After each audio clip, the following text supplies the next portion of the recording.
June 19, 1944. The sky over the Philippine Sea. Lieutenant Alex Vrachu rolls his Hellcat over and drops into a dive. Over the next 8 minutes, he will shoot down 6 Japanese aircraft. 6. In 8 minutes. He does it with 360 rounds, a fraction of what he was carrying. And across that same sky, he is not flying alone.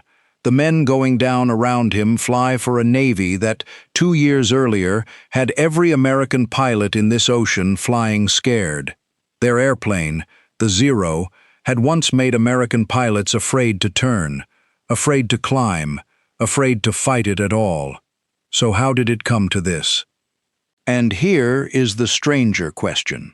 When the few Japanese pilots who lived through 1944 tried to describe the American plane that was doing the killing, they did not reach for the word deadly. They reached for a word you'd use for a long day of hard labor, for something that grinds a man down until there's nothing left in him. Exhausting. This is the story, told from inside the American cockpit, of the airplane that took the fear out of one Air Force and put a bone-deep tiredness into the other. Built by men and women in a factory on Long Island, people who had already decided how it would end. Go back 2 years, and the picture is not this one. In the summer of 1942, an American pilot climbed into his Grumman Wildcat carrying a list. Not a list of things to do, a list of things he was never, under any circumstances, allowed to do. Never turn with a Zero. Never try to climb away from one. Never let yourself get slow in front of one. He had those rules read to him in briefings.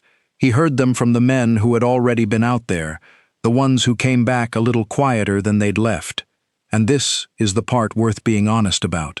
Those rules were not fear-talking. They were arithmetic. The Zero could outturn and outclimb anything the Americans put in the air, and it was killing them for it. The numbers were real. The empty bunks were real. Coral Sea, Midway, and then the long, grinding months over Guadalcanal, where the fighting never seemed to stop and the losses never seemed to end. American pilots went up in an airplane they'd been told they could not win with, against an enemy who had every reason to believe he couldn't lose, and they went up anyway, day after day. That took a kind of courage that doesn't come with a medal. It just comes with getting back in the cockpit tomorrow morning, and the morning after that, knowing exactly what's waiting for you up there. Some of them didn't come back. Their friends flew the next mission anyway, over the same water, past the same empty spot in the formation where a man had been the day before. That was the price of buying time, and time was the one thing America needed, because 2,000 miles away, the answer was already being built. And here's the thing about Americans backed into a corner. They don't just take the beating, they start doing math on it. There was a Navy pilot named Jimmy Thatch who looked at everything the Zero could do to a Wildcat and, instead of accepting it, sat down on the ground and solved it. Not in the air. At a table, at night, moving matchsticks around like little airplanes, 2 of them against many, until he found a pattern. A way for a pair of slower planes to cover each other, so that the enemy who dove on one flew straight into the guns of the other. They would call it the Thack Weave, and it kept American pilots alive at the worst possible time, not because their airplane was better, but because their thinking was. Thack's own wingman in those years was a young man named Butch O'Hare, who would become the Navy's first ace of the war, and the first naval aviator of the war to earn the Medal of Honor. These were the men holding the line in 1942. Outgunned, outclimbed, and outthinking it anyway. But make no mistake about where the arithmetic still stood that summer. It favored the enemy. And the Zero's sharpest weapon wasn't its guns or its climb. It was that list. Because a man who believes he's outmatched flies differently. He hesitates. He takes the safe angle instead of the killing one. He is half beaten before the first shot. By the middle of 1942, that hesitation had been quietly installed inside American naval aviation, and it was costing lives every week. What Tokyo did not count on was that the Americans had looked at that list of forbidden things and decided it was temporary. 2,000 miles away, in a factory in Bethpage on Long Island, other Americans were already tearing it up. Before we go on, if you believe stories like this one deserve to be remembered, take 1 second and tap that like button. It costs you nothing. And it's a small part of how these men stay remembered. Now, back to it. It didn't start with an engineer. It started with 3 fighter pilots and a president, Butch O'Hare, Jimmy Thatch, Jimmy Flatley. 3 of the best the Navy had, men who had looked the zero in the face and lived, and they carried a plain message all the way up to Franklin Roosevelt himself. The Navy needed a fighter that could get upstairs faster, a plane that didn't ask its pilots to be perfect just to survive. Grumman, on Long Island, went and built it, and there is a small irony worth telling, because it says everything about how the Americans worked. The airplane that would break the back of Japanese naval aviation started life as an insurance policy, a backup, in case another new Navy fighter ran into trouble in development. Leroy Grumman and his chief designer Bob Hall took that assignment and made something far greater out of it. Hall went and talked to pilots who had fought through the Battle of Britain, gathered every hard lesson he could, and folded all of it into the new design. That's the American habit right there. Take the humble job, listen to the men who've actually been shot at, and quietly build something that changes the war. And they built it fast. Work was approved in the summer of 1941. The first prototype was in the air by June of 1942. And when they hung the right engine on it and flew it against a captured Japanese Zero, the new American plane was 30 miles an hour faster, the very first time out. Then Grumman did the thing American industry did in that war and made look ordinary. They built it by the thousands. At peak production, one Hellcat rolled off the Bethpage assembly line every single hour, around the clock, 7 days a week. Before it was over, that one factory turned out more than 12,000 of these fighters, 11,000 of them in just 2 years. And here is a detail worth sitting with. A great many of the people building them were women, mothers, a lot of them. Grumman put a daycare on the grounds so they could leave their children close by and go build the airplane that would bring somebody else's son home. There were no strikes on that line. No stoppages, and as the war went on, Grumman actually drove the price of the airplane down, not up. That's not a business story.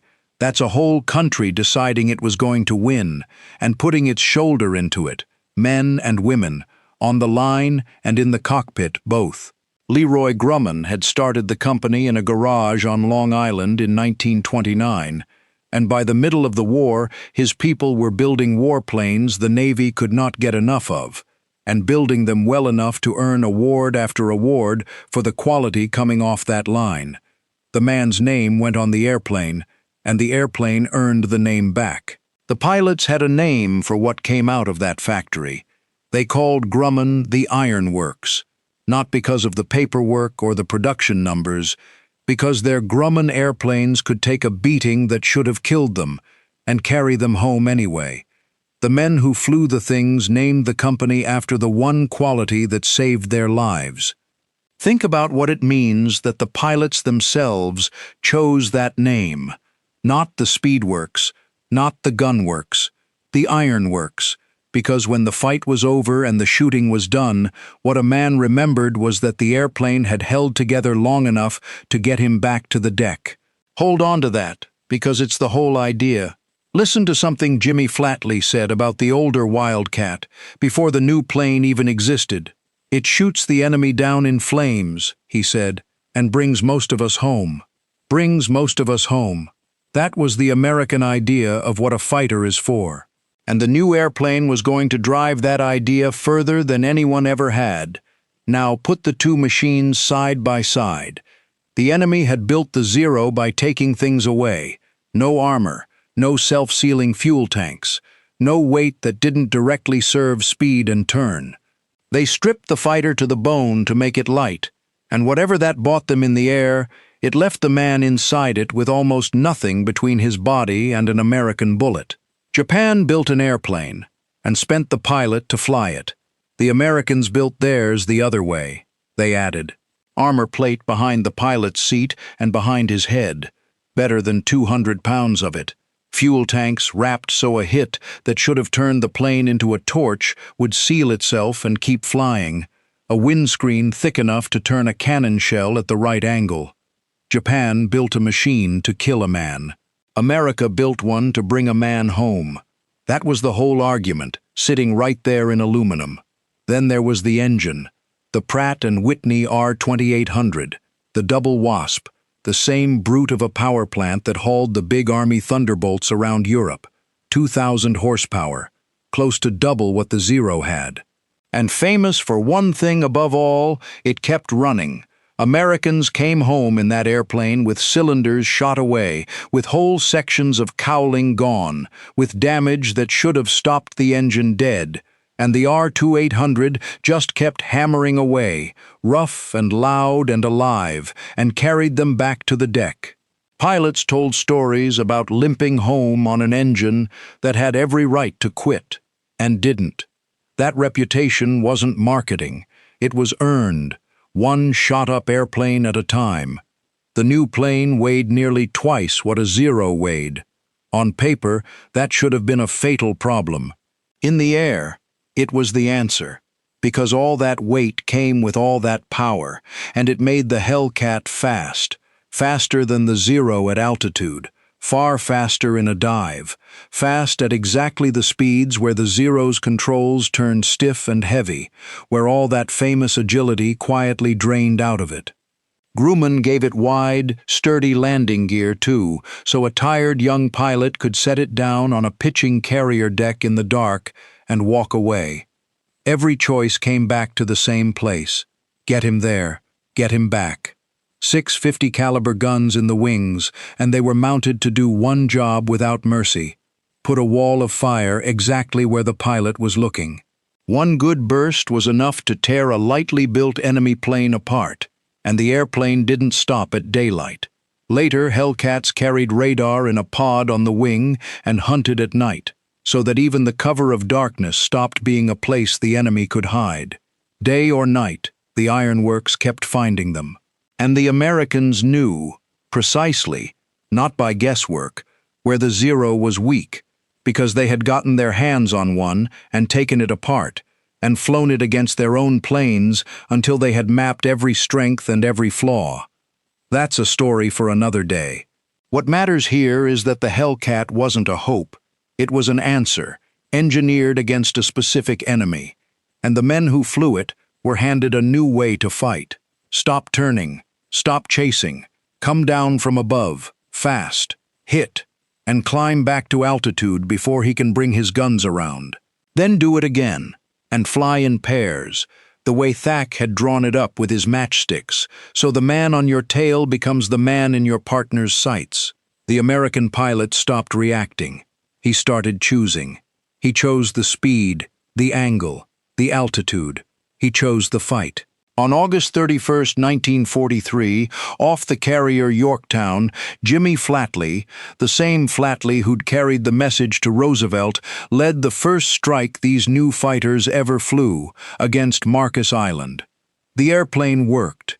It worked so cleanly the men flying it could hardly believe it was the same war they'd been dreading.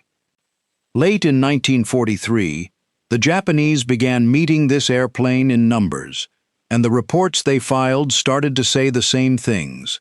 Not similar things, the same things, from different squadrons, off different carriers, from opposite corners of an ocean, thousands of miles wide. At first, the plain facts. It was faster than they'd been told. It climbed back to altitude when it had no business climbing. It was tough. They watched their fire strike it, watched pieces come off it, and watched it keep flying and keep shooting. An airplane they'd hit squarely was supposed to fall. This one turned around and came back. But underneath the facts sat something they could not explain away. The Americans had changed. They didn't dive away anymore when you turned into them. They didn't fly to survive. They pressed. They took the head-on pass instead of avoiding it. They came back for a second run when every rule of self-preservation said, "Go home." Picture one of them. February 1944, over the enemy stronghold at Truk, an American named Eugene Valencia gets jumped by Zeros, the exact situation that, 2 years earlier, had been a death sentence for a man in a Wildcat. He doesn't run. He turns straight into them, attacks head-on, and 3 of them go down. Valencia wasn't a legend that day. He was a good pilot in an airplane that let a good pilot be aggressive and live. That was the whole difference. The Hellcat gave American nerve somewhere solid to stand. 2 years earlier, a move like that head-on charge would have been a good way to die.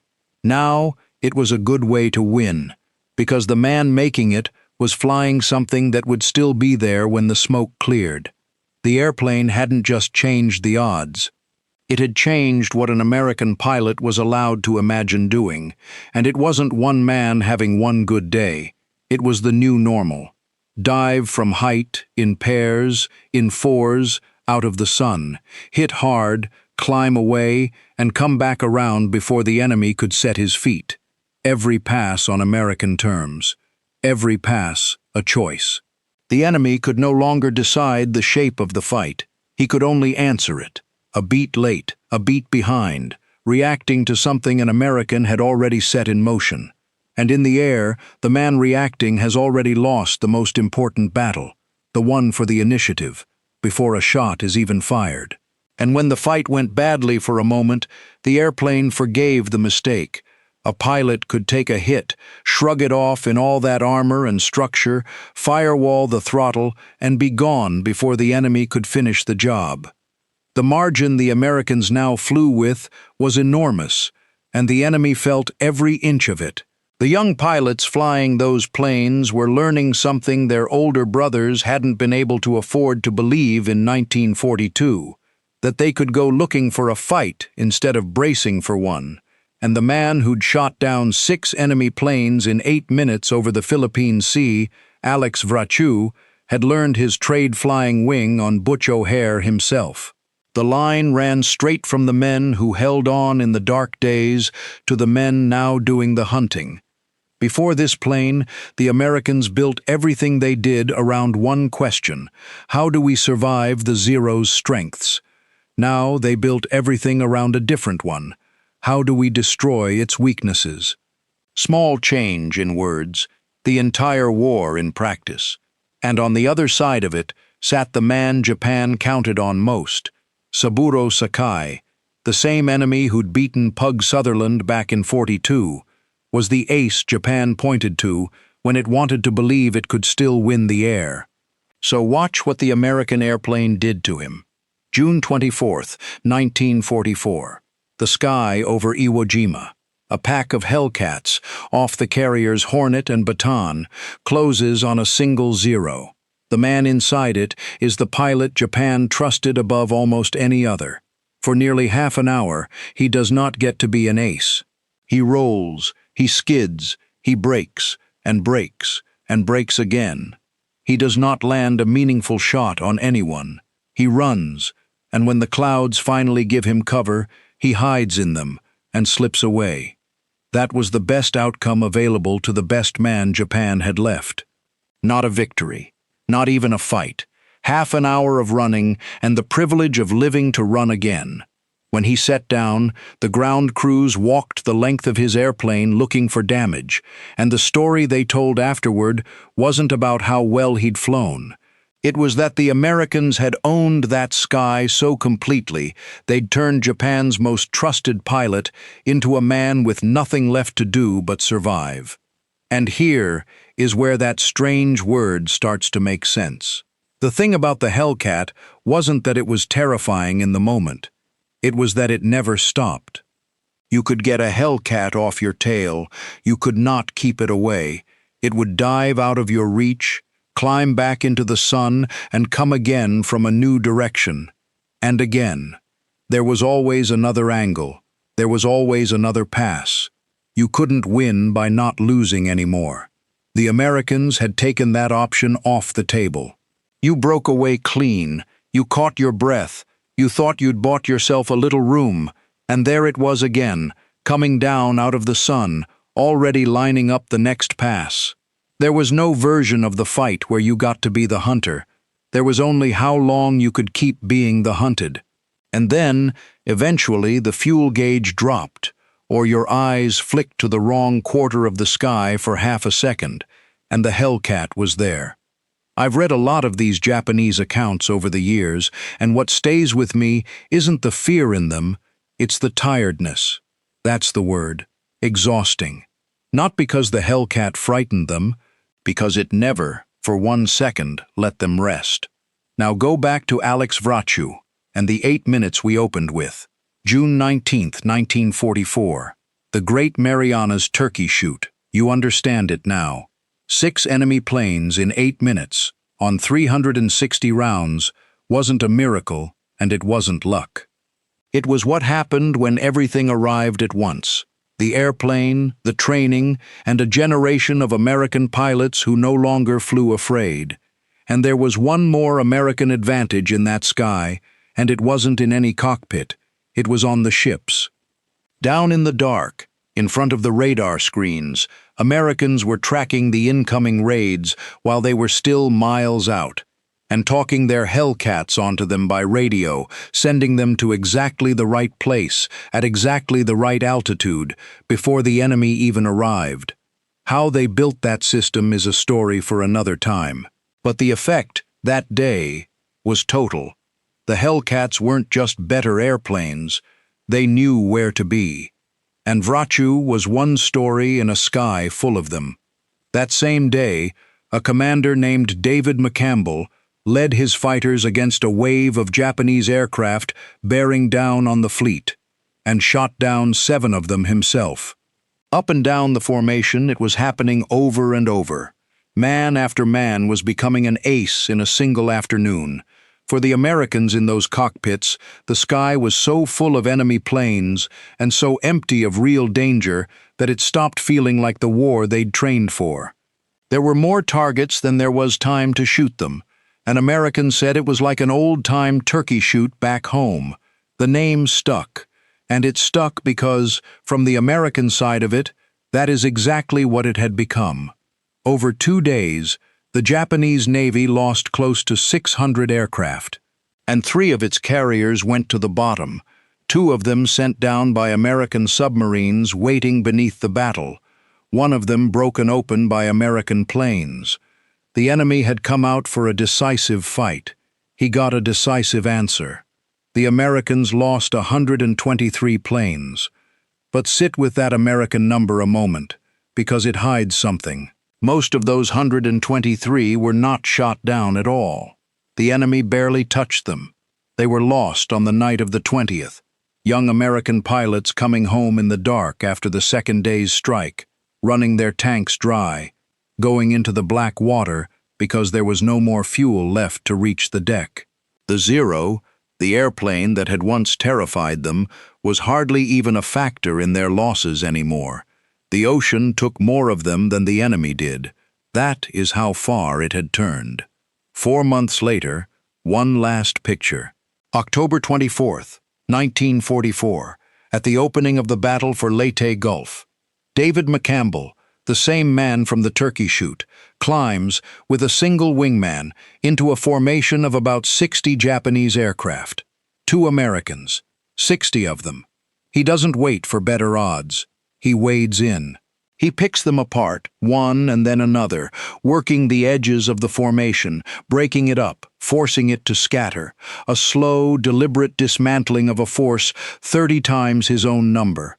When it was done, McCampbell had shot down 9, 7 Zeros and 2 Army fighters in a single mission. No American had ever done that. No American ever did it again. And when he finally turned for home, his own carrier's deck wasn't clear, so he put down on another one, the Langley.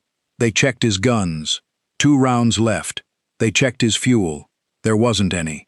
They had to push the airplane off the arresting wire by hand, because it couldn't even taxi. He'd flown it until there was nothing left to fly it with. 34 victories all told. The highest-scoring ace in the history of the United States Navy, the Medal of Honor. And McCampbell was not alone at the top. Before the war ended, that one airplane, the Hellcat, would carry more American pilots to ace status than any other fighter the country flew. Better than 300 of them, young men who had climbed into that cockpit unproven and climbed out as some of the deadliest fighter pilots in the world. It didn't just make heroes. It made them by the hundred, and it made them out of ordinary Americans, farm kids, college boys, men who'd never touched an airplane before the war, because the machine and the system behind it were built to lift an ordinary man to something extraordinary and bring him home to tell about it. Behind all of it sat a quieter truth. Japan had burned through its veteran pilots and had no way to make more of them fast enough. America had built something else. Not just airplanes, but a system for turning ordinary young men into veterans and turning them out faster than the enemy could shoot them down. One side was fighting with pieces it could never replace. The other side was fighting with a machine that made more of everything. More planes, more pilots, more of the men who'd flown wing on the aces and were now leading flights of their own. By the end, the Hellcat's record read like something invented. 19 enemy aircraft shot down for every one of its own lost in air combat. Roughly 3 out of every 4 aerial victories the entire Navy scored in that ocean. But numbers like that don't come from one plane being a little better than another. They come from an Air Force that no longer flew afraid, flying against one that had run out of everything but the running. And the men in those cockpits weren't only winning dogfights. They were prying open the map. The Marianas fell, and with them came the airfields that, for the first time in the war, put American bombers within reach of Japan's home islands. From those islands, the long-range bombers would soon be taking off toward the enemy's cities and factories, night after night.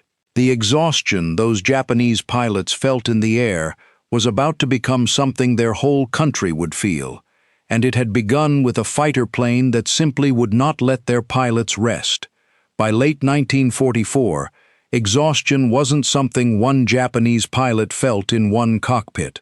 It was the condition of an entire enemy air force, and America had put it there. So think again about the word. What America left its enemy was not fear. Fear, a fighting man can do something with. Fear sharpens you. It can be answered. You can climb into the cockpit afraid and still find a way to win. Exhaustion is what's left after that door closes. It's what remains when the enemy has quietly taken away your ability to ever be the one on the attack and left you nothing but the escape. That's what those men were describing, in their different years and their different words. Not a plane that scared them. A plane and a country standing behind it that never once gave them room to breathe. And it started in that factory on Long Island. The people at Bethpage had, in a real sense, decided how it would end before the first Hellcat ever rolled onto a carrier deck. Not with a miracle, with a decision. Add the armor, seal the tanks, give it the power, build the whole thing around the man inside it, and bring him home. Every one of those choices cost weight, and cost money, and cost time on the drawing board. The easy path was the light path. Strip it down, chase the numbers, let the pilot take his chances. America chose the harder road on purpose. It decided its young men were worth the extra armor, worth the heavier engine, worth the thousands of extra hours on the line. That decision is the whole reason this story ends the way it does. They built more than 12,000 of them. And when the shooting finally stopped, that airplane had done more of the Navy's fighting in the Pacific than any other plane in the sky, and had brought more of its pilots back down that wire than anyone in 1942 would have dared to promise. Think about what that number really is. It isn't just a production figure or a victory tally. Its account of American men who climbed out of the cockpit at the end of the day and grew old and had children and grandchildren because somebody in Bethpage decided the armor stayed in. Picture the last image of it. A Hellcat coming back to the carrier at the end of a long day, punched full of holes, streaked, scorched, and battered, settling onto the deck, tailhook grabbing the wire, and the canopy slides back, and the pilot climbs out. That airplane was built to do the one thing the Zero was never built to do. It was built to lose a fight and still bring its man back. It was built so that a country could spend steel instead of spending suns. And it did it, thousands of times over, across 3 years and 10,000 miles of ocean. If your father or your grandfather flew in the Pacific, or worked the line at a plant like Bethpage, or served on one of the ships these planes came home to, then you may be holding a piece of this story that no archive ever wrote down, the kind of thing that only ever gets told across a kitchen table. Tell it to us in the comments. Those stories are history too, and they deserve to outlast all of us, because in the end, the men on the other side were left with a single word for what America sent against them. Not deadly, not unbeatable, exhausting. The word you reach for when you're up against an enemy and a machine that has simply stopped being afraid. December 7th, 1941. 353 Japanese aircraft lifted off from 6 carriers in the pre-dawn darkness north of Hawaii. When it was over, the United States Pacific Fleet had lost 8 battleships, 3 cruisers, 3 destroyers, and nearly 200 aircraft, all sitting on the ground. Japan lost 29 planes. 29, against the most powerful naval base in the Pacific. In the days that followed, while Washington was still counting its dead, military analysts on both sides were asking the same question. How? Part of the answer was planning. Part of it was surprise. But a large part of it, a part that American pilots would spend the next 18 months learning the hard way, was a single aircraft, the Mitsubishi A6M0. And this is not a story about Pearl Harbor. This is a story about how the greatest fighter plane Japan ever built became the weapon that helped destroy them. Not because it failed, because it was too good, designed so perfectly for one moment in time that it could never survive the next. To understand what the Zero meant in 1941, you have to understand what air combat looked like before it. Carrier-based fighters in the late 1930s were, by and large, compromises. They were built heavy because carriers demanded sturdy landing gear, folding wings, and the structural strength to survive a hard deck landing at sea. They were built cautious because naval doctrine still hadn't fully decided whether the airplane or the battleship was the future of sea power. The American F-4F Wildcat, the best carrier fighter the United States had at the start of the war, was a tough, reliable machine. Pilots trusted it. It was also slower than it needed to be, less maneuverable than it should have been, and outclassed, badly, by what was waiting for it over the Pacific. The Zero was something else entirely. Its range was staggering. With external drop tanks, the Zero could fly over 1,900 miles, a distance no other carrier fighter in the world could come close to matching. To put that in terms that means something, a Zero launched from a carrier off the coast of Japan could fly to Korea, engage in combat, and return home. American planners, when they first ran the numbers, assumed the Japanese must be refueling somewhere in secret. The idea that a carrier aircraft could simply fly that far didn't fit anything they thought they knew. But it was the performance in close combat that made experienced pilots go quiet when they talked about it. The Zero could turn. Not just turn well, turn in a way that defied what Western engineers believed was aerodynamically possible for a machine of its size. In a low-speed turning engagement, the kind that dominated early Pacific air combat, a Zero pilot could get behind almost anything. He didn't need superior speed, he didn't need altitude, he just had to get you into a turning fight. And if you let him do that, the engagement was already over. Commander John Thack, one of the finest naval aviators the United States produced in World War II, described his first real encounter with the Zero in simple terms.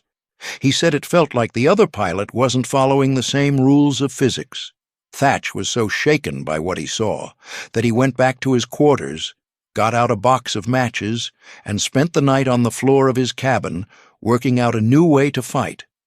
A completely new tactical doctrine, built from scratch on a wooden floor with matchsticks, because the old one would get his men killed. That doctrine became known as the Thatch Weave. It is still studied today. No aircraft in the history of American naval aviation had ever forced that kind of response. Not one. The man behind the Zero was a 40-year-old engineer from Nagoya named Jiro Horikoshi. In 1937, the Imperial Japanese Navy handed him a specification that most of his colleagues considered impossible. They wanted a carrier fighter with a top speed of over 300 miles per hour. They wanted it to climb to 10,000 feet in 3.5 minutes. They wanted a range that could support operations deep over China, far beyond what any existing engine and airframe combination could provide. And they wanted it to outmaneuver and outfight every fighter currently in service anywhere in the world. Horikoshi looked at those requirements. He looked at the engines available to him, and he understood immediately that there was only one way to make all of those numbers work. He would have to cut weight, not trim it, not reduce it carefully. Cut it deeply, systematically, in places that every engineer understood were not supposed to be cut. What he built was a masterpiece, arguably the finest expression of pre-war fighter design the world had ever seen.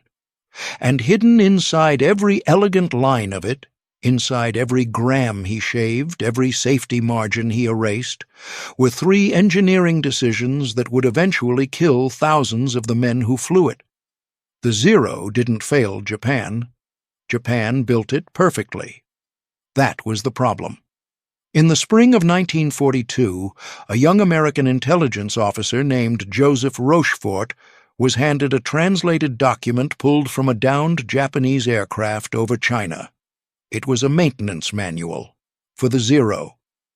Rochefort passed it to a small team of aeronautical engineers at Naval Air Station Anacostia in Washington. They read it carefully. Then they read it again.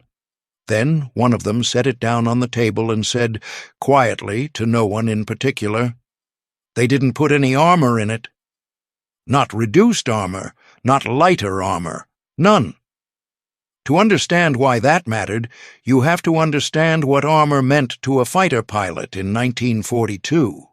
A German Bf-109, the backbone of the Luftwaffe, carried a steel plate behind the pilot's head, 8 millimeters thick, enough to stop a rifle-caliber round at combat range. A British Spitfire had armored glass in the windscreen and a reinforced bulkhead between the pilot and the engine. These were not luxuries. They were the lessons of Spain, of France, of the Battle of Britain, paid for in the lives of men who died without them. The Zero had none of it. No plate behind the head, no armored glass, no reinforced bulkhead. Just the pilot, a thin aluminum skin, and whatever faith he carried with him into the cockpit. There was a second omission. Most modern fighters by 1942 carried self-sealing fuel tanks, a rubber lining inside the tank that would swell and close around a bullet hole before the fuel could ignite. The technology wasn't new. The Germans had it. The British had it. The Americans had it. The Zero did not. A single incendiary round into the right place, and the aircraft became, in the words of more than one American after-action report, a flying torch. The fire was instantaneous. The pilot rarely had time to get out. Horikoshi was not careless. He was not ignorant. He understood exactly what he was trading away. The 1937 specification had left him no room to carry the weight. Armor, self-sealing tanks, reinforced structure. Add all of it together and the Zero becomes a different airplane. Slower, shorter range, less maneuverable. In other words, by the Navy's requirements, not a Zero at all. So Horikoshi made the only choice the specification allowed him. He built an aircraft optimized to never be hit. The Zero would win by not being there when the enemy pulled the trigger. It would outturn, outclimb, outrange anything it faced, and it would do so before the other pilot ever got a shot off. On paper, in 1941, against everything the Allies had, that logic was sound. The problem was that logic only works until the other side figures out the rules. It took the Americans roughly 6 months. The answer came not from a grand battle, but from a quiet, grinding process. Debrief after debrief, after-action report after after-action report. Pilots sitting across from intelligence officers in canvas-walled tents, describing in patient detail what it felt like to fight a Zero and survive. The answer, almost every time, was the same. Don't turn with it. Dive. Attack from altitude. Fire 1 burst into the cockpit or the fuel tank. Pull out and climb. Don't stay. Don't circle. Don't give it a chance to bring that turn radius to bear. 1 pass, 1 burst. Gone. The tactic had a name eventually, the boom and zoom. And it worked because the Zero, stripped of everything that might have saved its pilot, could not survive the kind of attack it was never designed to face. A single .50 caliber round through an unarmored cockpit ended the engagement. A single incendiary into an unsealed tank ended the pilot. The aircraft that had seemed almost supernatural over Pearl Harbor and the Philippines and Malaya was, when you understood its construction, not supernatural at all. It was fragile. Precisely, deliberately, necessarily fragile, because fragility was the price Horikoshi paid for everything that made it great. On June 4, 1942, a 20-year-old Japanese pilot named Tadayoshi Koga was flying escort during an attack on American positions in the Aleutian Islands. His Zero took hits from ground fire. The oil pressure dropped. He knew he wasn't going to make it back to the carrier. He brought the aircraft down on Akutan Island, a flat, grassy stretch that from altitude looked solid. It wasn't. The ground was soft. The landing gear dug in on contact. The Zero flipped forward, inverted, and Tadayoshi Koga died, not in combat, not in fire, but in the dirt of an island most Americans couldn't find on a map. His aircraft was nearly intact. A Navy salvage team reached it weeks later, pulled it free, crated it up, and shipped it to North Island Naval Air Station in San Diego. There, a team of engineers spent the next 3 months taking it apart piece by piece. They weighed every component. They measured every structural member. They documented every place where the armor should have been and wasn't. When they were done, they wrote a report that confirmed everything the pilots had already figured out in the skies over Guadalcanal. The Zero was not invincible. It was fast. It was nimble. It had extraordinary range. And it would burn or break or kill its pilot at the first serious mistake, because Jiro Horikoshi had been given a specification with no room for second chances. The Americans shared that report up and down the chain of command. Every fighter squadron in the Pacific received it. Training programs were rewritten around it. New tactics were built on top of it. The Zero hadn't changed.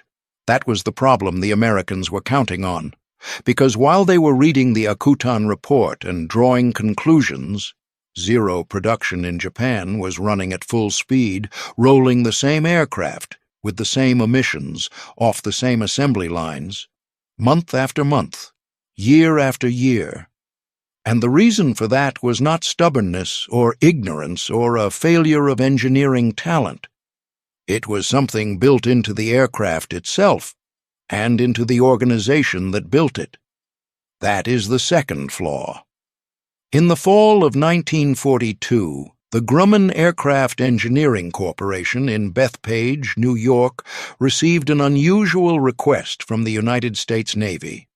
Build us a new fighter, not an upgrade to the Wildcat, not a modification. Something new, designed from the beginning to kill the Zero.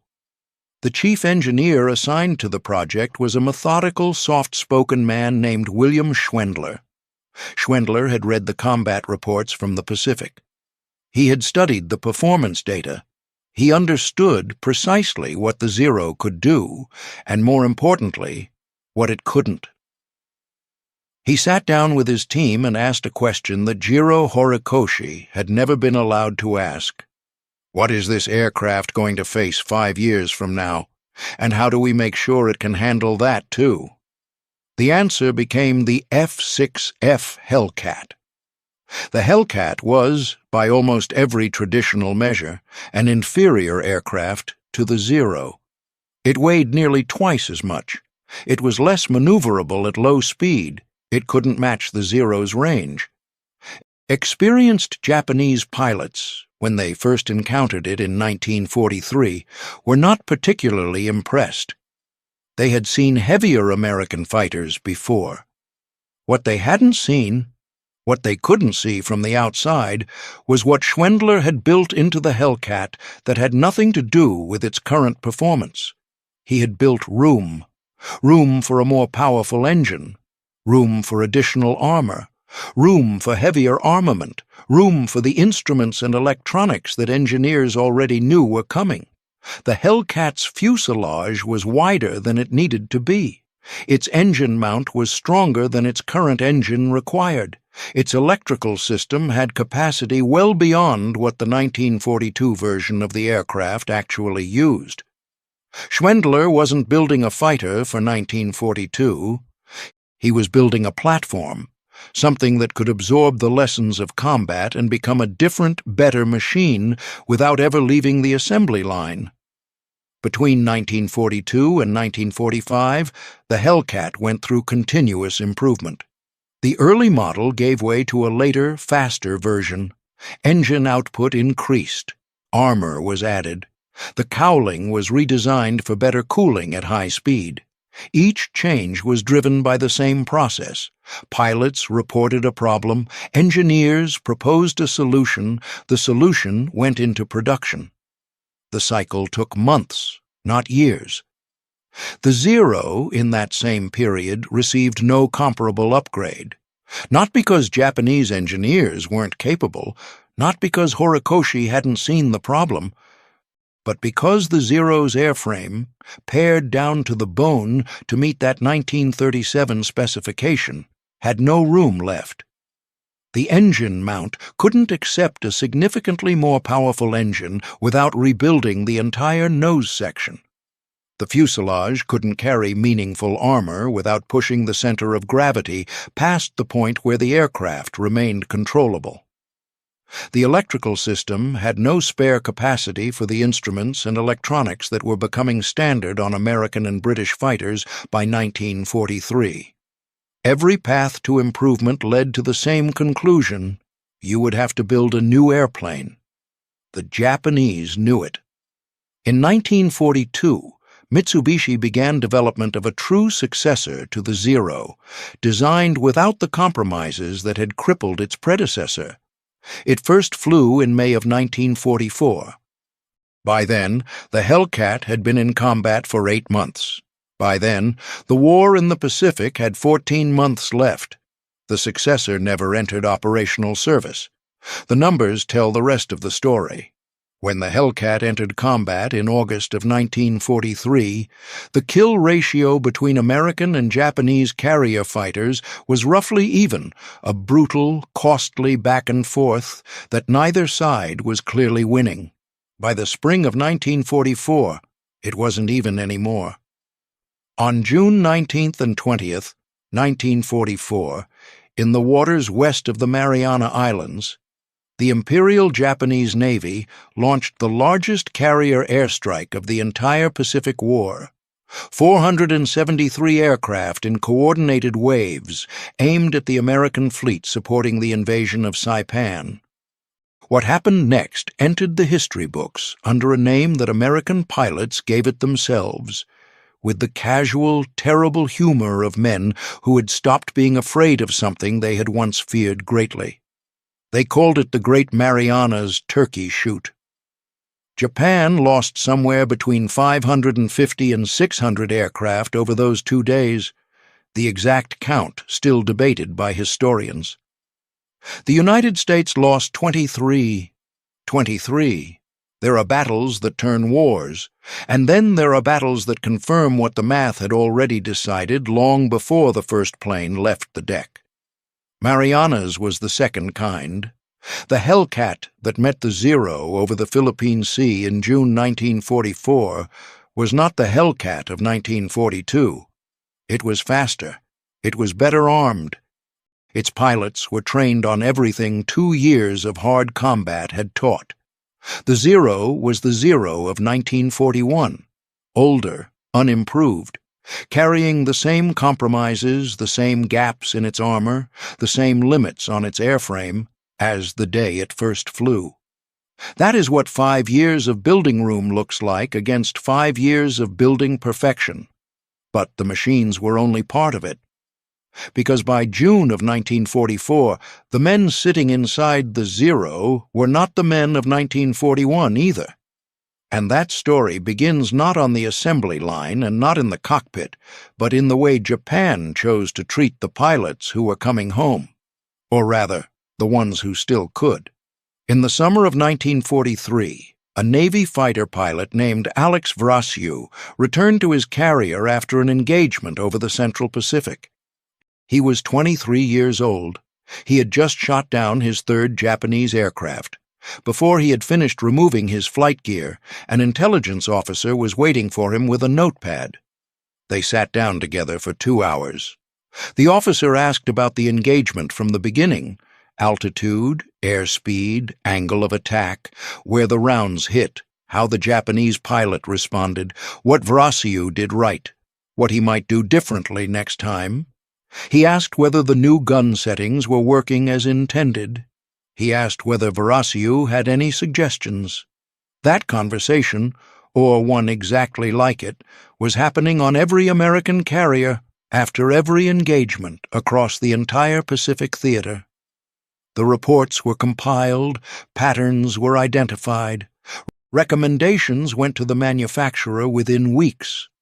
Alex Vrasiu went on to become one of the leading aces of the Pacific War. 19 confirmed kills, the Navy Cross, a man the system had invested in understanding. On the other side of the Pacific, Saburo Sakai was preparing to fly his 64th combat mission. Sakai was, by any measure, one of the finest fighter pilots the Imperial Japanese Navy had ever produced, one of the few men alive who had been flying Zero combat missions since the very beginning, since China, since the opening days of the Pacific War.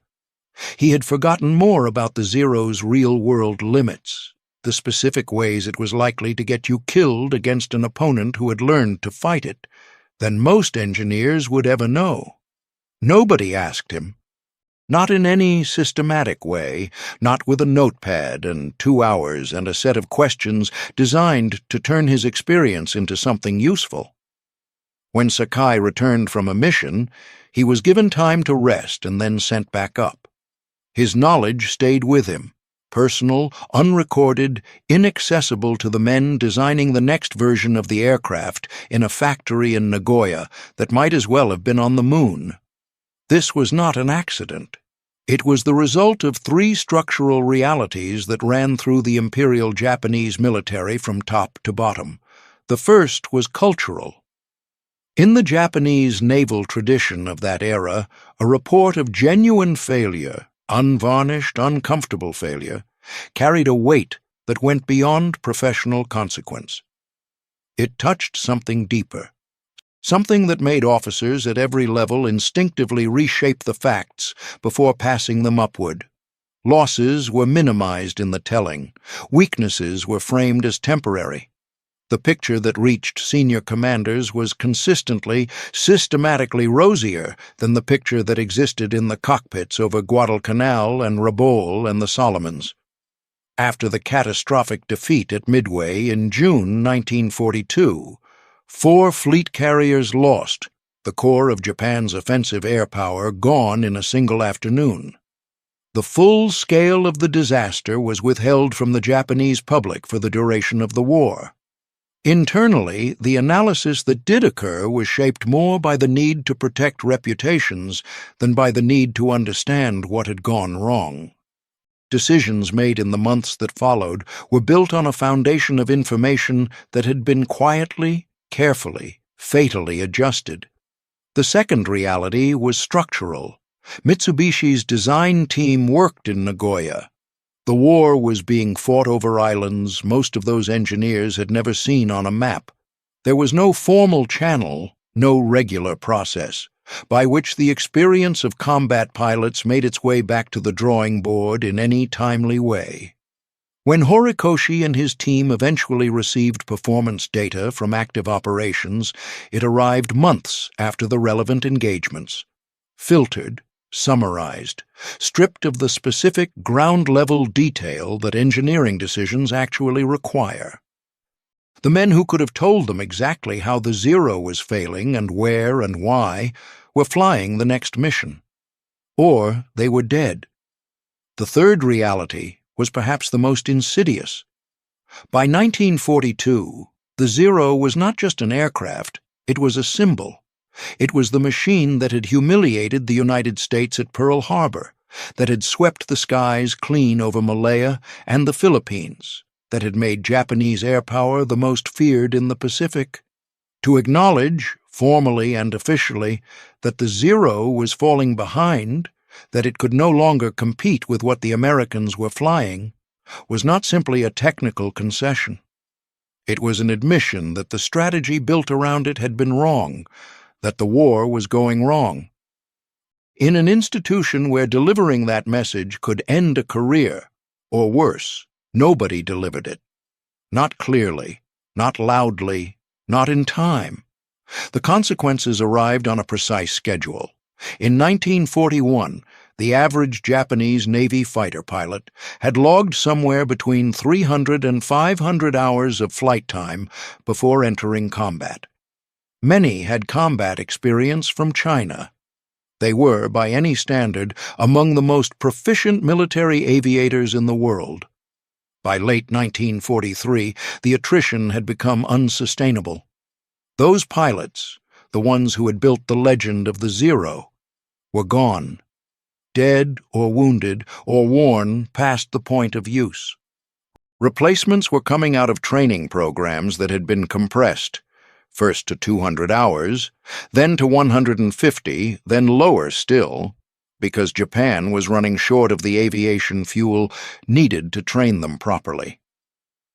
Young men with fewer than 150 hours in the cockpit were being sent to fly an aircraft that punished any mistake with fire or structural failure, against opponents with over 500 hours of flight time, in aircraft that were better, with tactics specifically designed to exploit every weakness the Zero had.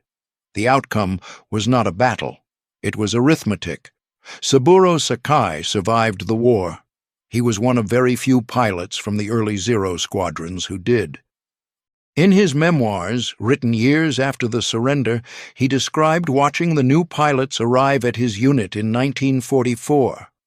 Boys, really, barely old enough to shave, climbing into the cockpit of an aircraft he already knew was killing men faster than the enemy was.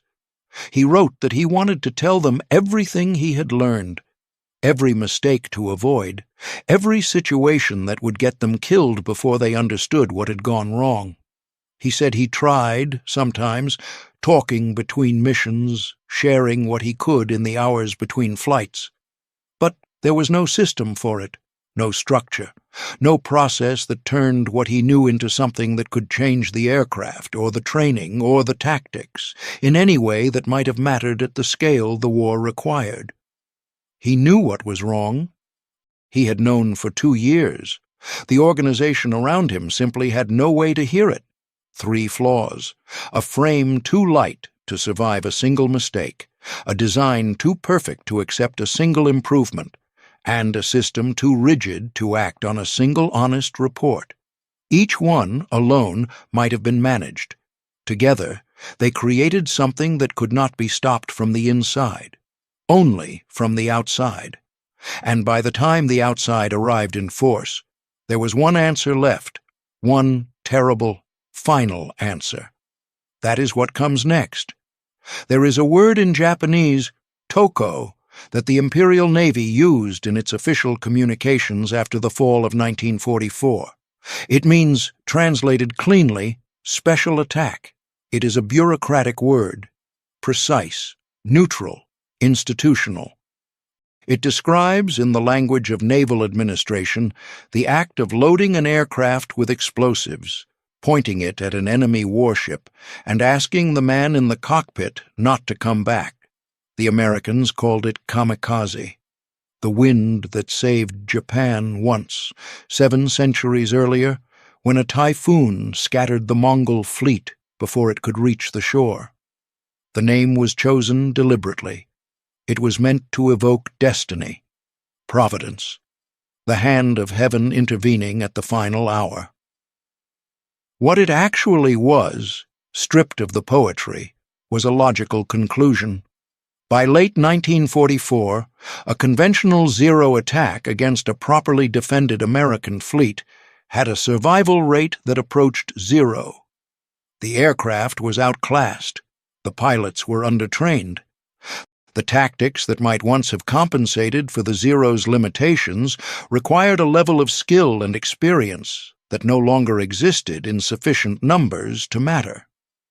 A conventional attack cost Japan an aircraft and a pilot, and, more often than not, accomplished nothing.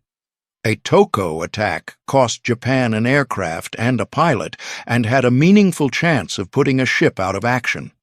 In the calculus of a war, Japan was already losing. The second option made more sense. That is the most honest way to say it. The aircraft that couldn't be fixed, flown by pilots who couldn't be properly trained, sent by a command structure that couldn't acknowledge how badly everything had gone, found its final use as a guided missile with a human being inside. 3 flaws, 1 conclusion. Between October 1944 and August 1945, these attacks sank 34 American ships and damaged nearly 370 others. They killed almost 5,000 American sailors, more than any other Japanese weapons system, in the final year of the war. By the cold measure of damage inflicted, they worked. They worked better than the Zero had in conventional combat since 1943. That fact sits in the historical record without mercy and without explanation. It simply sits there.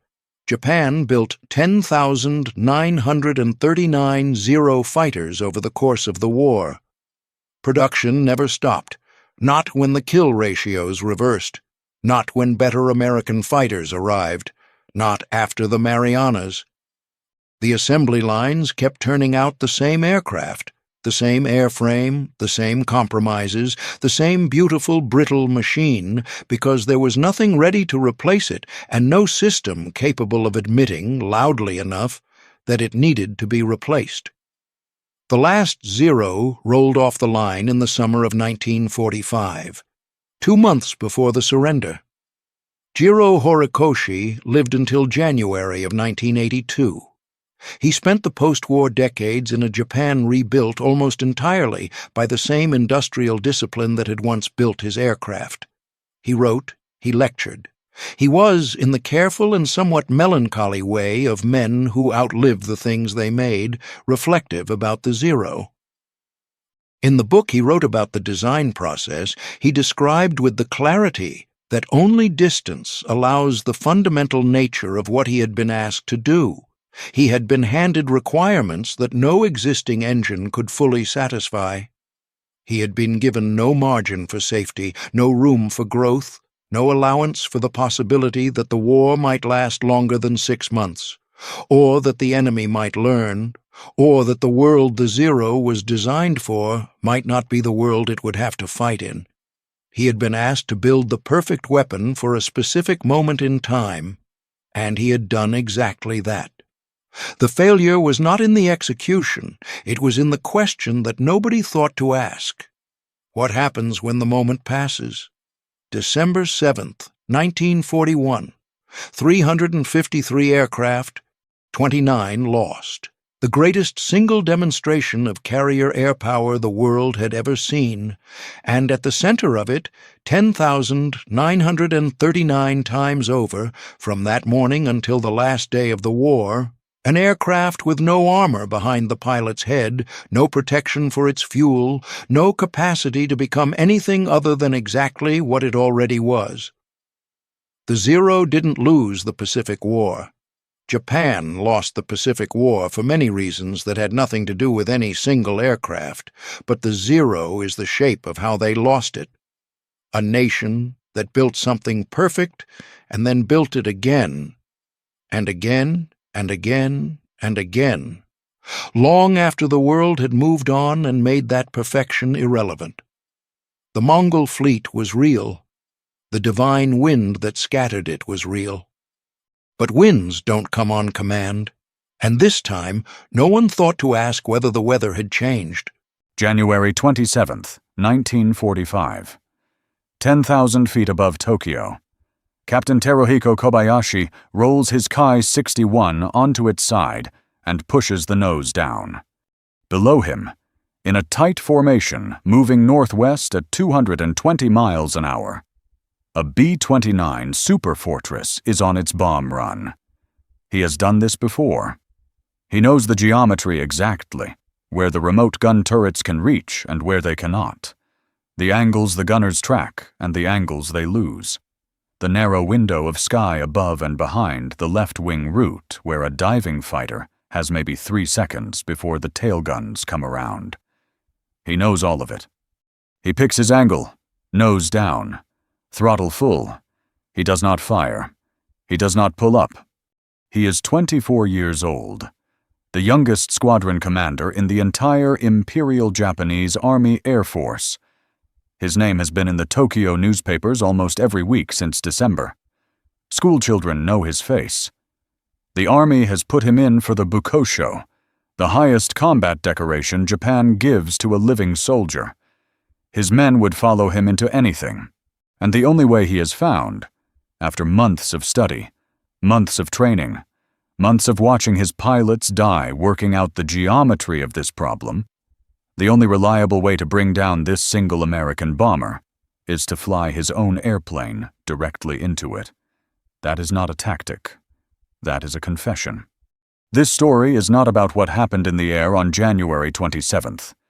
It is about what Kobayashi understood on the way down, falling through 10,000 feet of Japanese winter sky, parachute open, the burning wreckage of a B-29 spiraling somewhere below him, and the rest of the formation, the other 29 aircraft, holding their course, holding their altitude, holding their heading.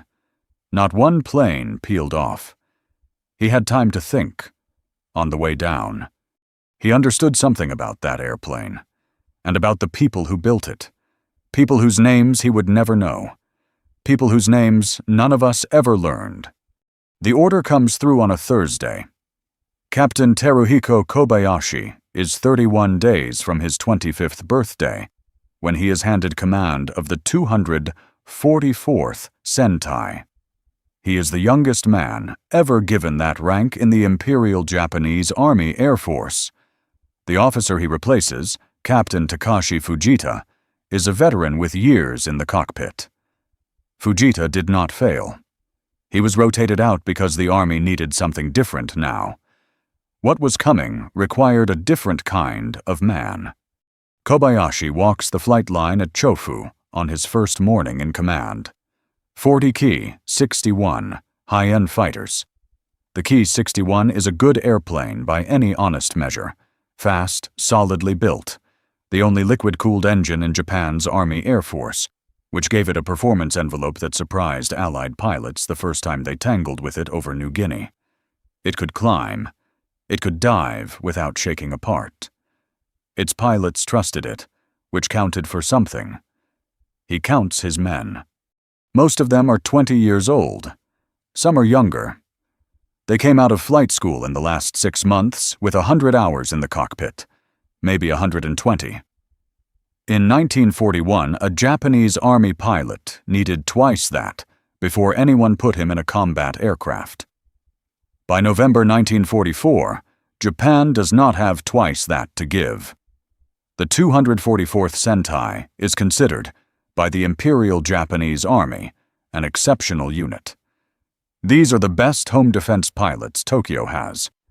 Kobayashi looks at them on that first morning and begins making a list of everything he needs to teach them before the B-29s arrive. Night formation flying. Coordinated attacks with ground searchlight units. The specific geometry of intercepting a very large aircraft traveling in a very tight formation at very high altitude. He does not have long. Everyone on that flight line knows the B-29s are coming. The Mariana Islands fell in July. Saipan, Tinian, Guam, all American now. Engineers are building runways on those islands right now. Runways designed for one specific aircraft. The math is simple. From Tinian to Tokyo and back is about 3,000 miles. The B-29 has the range. Kobayashi starts training the next morning. The Haiyan, the word means swallow, is a beautiful aircraft by the standards of its time. Its liquid-cooled engine gave it a narrow, pointed nose that looked almost European, which confused Allied intelligence so thoroughly that they spent months convinced it was a licensed copy of an Italian design. It was not. It was all Japanese, except for the engine concept, and in the right hands, it was dangerous. Kobayashi's hands were the right hands. He had been flying since 1940.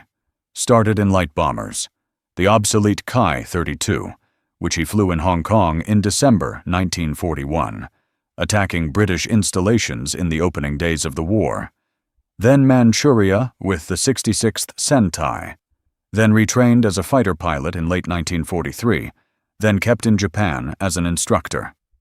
By the time he took command of the 244th, he had more hours in the cockpit than anyone under his command and most officers above him. He knew exactly what his airplane could do. He also knew what it could not. At the altitude where B-29s preferred to operate, 25 to 30,000 feet, the Ki-61's liquid-cooled engine began to labor. The thin air starved it. The supercharger worked harder. Power dropped. The aircraft that was quick and responsive at 10,000 feet became sluggish and heavy at 30,000, and the B-29 had a service ceiling of nearly 32,000 feet, above which Japanese fighters simply could not follow. The guns were another problem. The Haiyan's armament was calibrated for the kind of target Japanese pilots had been fighting since 1941. Small, fast, maneuverable aircraft that jinked and rolled and gave you a different angle every second. The B-29 did not jink. On a bomb run, it held its course with near-mechanical precision. You would think that made it easier to hit. It did not. Because the B-29 was not small. Its wingspan was 141 feet. A Kai-61's wingspan was 39. When you came at a B-29 head-on, the sheer size of the thing distorted every instinct you had about distance and lead time, and its remote-controlled gun turrets, 4 of them, operated by gunners sitting in pressurized compartments inside the aircraft, could track you from angles that no previous bomber had covered. Kobayashi studied the problem every morning before his pilots woke up. The radar stations southeast of Tokyo pick up the incoming formation first. 86 B-29s, coming in at altitude from the Mariana Islands. Their target, the Musashino aircraft engine plant on the western edge of the city. Kobayashi scrambles the 244th. They climb through broken cloud, engines working hard in the cold air, pilots scanning the sky. And then they see them. The formation comes in from the southwest, silver against the pale December sky, and large. Larger than anything the younger pilots have seen before. Several of them, in their cockpits, say nothing. There is nothing to say. The 244th attacks. In a single coordinated pass, the unit claims 6 B-29s down. The kills come mostly through ramming. Pilots who could not finish an attack with gunfire simply drove their aircraft into the bomber. All of the 244th's pilots who ram that afternoon survive. They bail out, land in the fields south of Tokyo, hitch rides back to Chofu. Kobayashi's own first confirmed B-29 kill comes that afternoon. The next morning, the Tokyo newspapers run the story on the front page. Heroes of the capital, the 244th Sentai, defenders of Tokyo, Captain Kobayashi and his young eagles. He reads the article at his desk at Chofu. He sets it down. He picks up his pen and begins writing his after-action report, the real one, the one that will go to Army Air Headquarters rather than the newspapers. He writes down what his pilots actually encountered. He writes down the altitude problem. He writes down what the remote turrets did to the attack angles he had spent 2 months perfecting. He writes down the number of conventional gunnery passes that produced confirmed kills versus the number that did not. He writes down the ramming numbers, how many kills, how many aircraft lost, how many pilots recovered. Then he writes down the ratio. He sits with that number for a while. Outside, his pilots are running maintenance checks on whatever aircraft came back airworthy. The damaged ones sit at the far end of the flight line. A few are past repair. Tomorrow there will be more B-29s. There are always more B-29s. First Lieutenant Isamu Kashid is already at altitude when the order comes through. Enemy aircraft inbound from the southwest. Multiple contacts. High altitude. He has been flying since before the war started. He knows every type of Allied aircraft the Japanese military has encountered in 3 years of combat. The P-40, the P-38, the Hellcat, the Corsair. He knows their silhouettes, their speed envelopes, their climbing angles. He knows what each of them looks like through a gun sight at 300 meters. He does not know what is inbound tonight. Nobody does. Tonight is the first time any Japanese pilot will intercept a B-29 Superfortress over the Japanese home islands. The Americans launched 68 of them from bases in China earlier in the evening, headed for the Imperial Iron and Steel Works at Yawata. The plants there produce a significant share of Japan's steel output. Bombing it is not a tactical objective. It is a message. Kashid climbs toward the reported position, and then he sees it. He wrote about what happened next in the aviation magazine Koku Shonen the following month. He wrote it the way a professional writes about his work. Precise language, measured tone, a pilot's accounting of what he observed and what he did. He is not trying to frighten anyone. He is simply describing what was there. He closed to within 20 or 30 meters. He wrote, and then everything became white. The fuselage of the enemy aircraft filled his entire gun sight. Every calculation he had ever learned about ranging, about lead time, about the angular dimensions of a target at a given distance, all of it dissolved into a single white mass that did not look like an airplane. It looked like a building that was traveling at 220 miles an hour at 30,000 feet above the island of Kyushu. He did not hesitate. He fired. The B-29 nosed down. A section of the dorsal fin came away. The aircraft began to fall. He wrote it all down in careful sequence. What he saw, what he did, what the result was. The piece reads like an after-action report. Except for that word. White. A Chi-61. Haiyan has a wingspan of 39 feet. A B-29 Superfortress has a wingspan of 141 feet. At 20 meters, 66 feet, Kashid was closer to that aircraft than the length of its own wing. He was inside its geometry. He was not looking at an airplane from the outside. He was engulfed by it. The fuselage alone was 99 feet long, longer than a standard American house lot is wide. The 4 Wright radial engines, each producing 2,200 horsepower, were individually larger than most Japanese fighter aircraft when you included their cowlings and propeller arcs.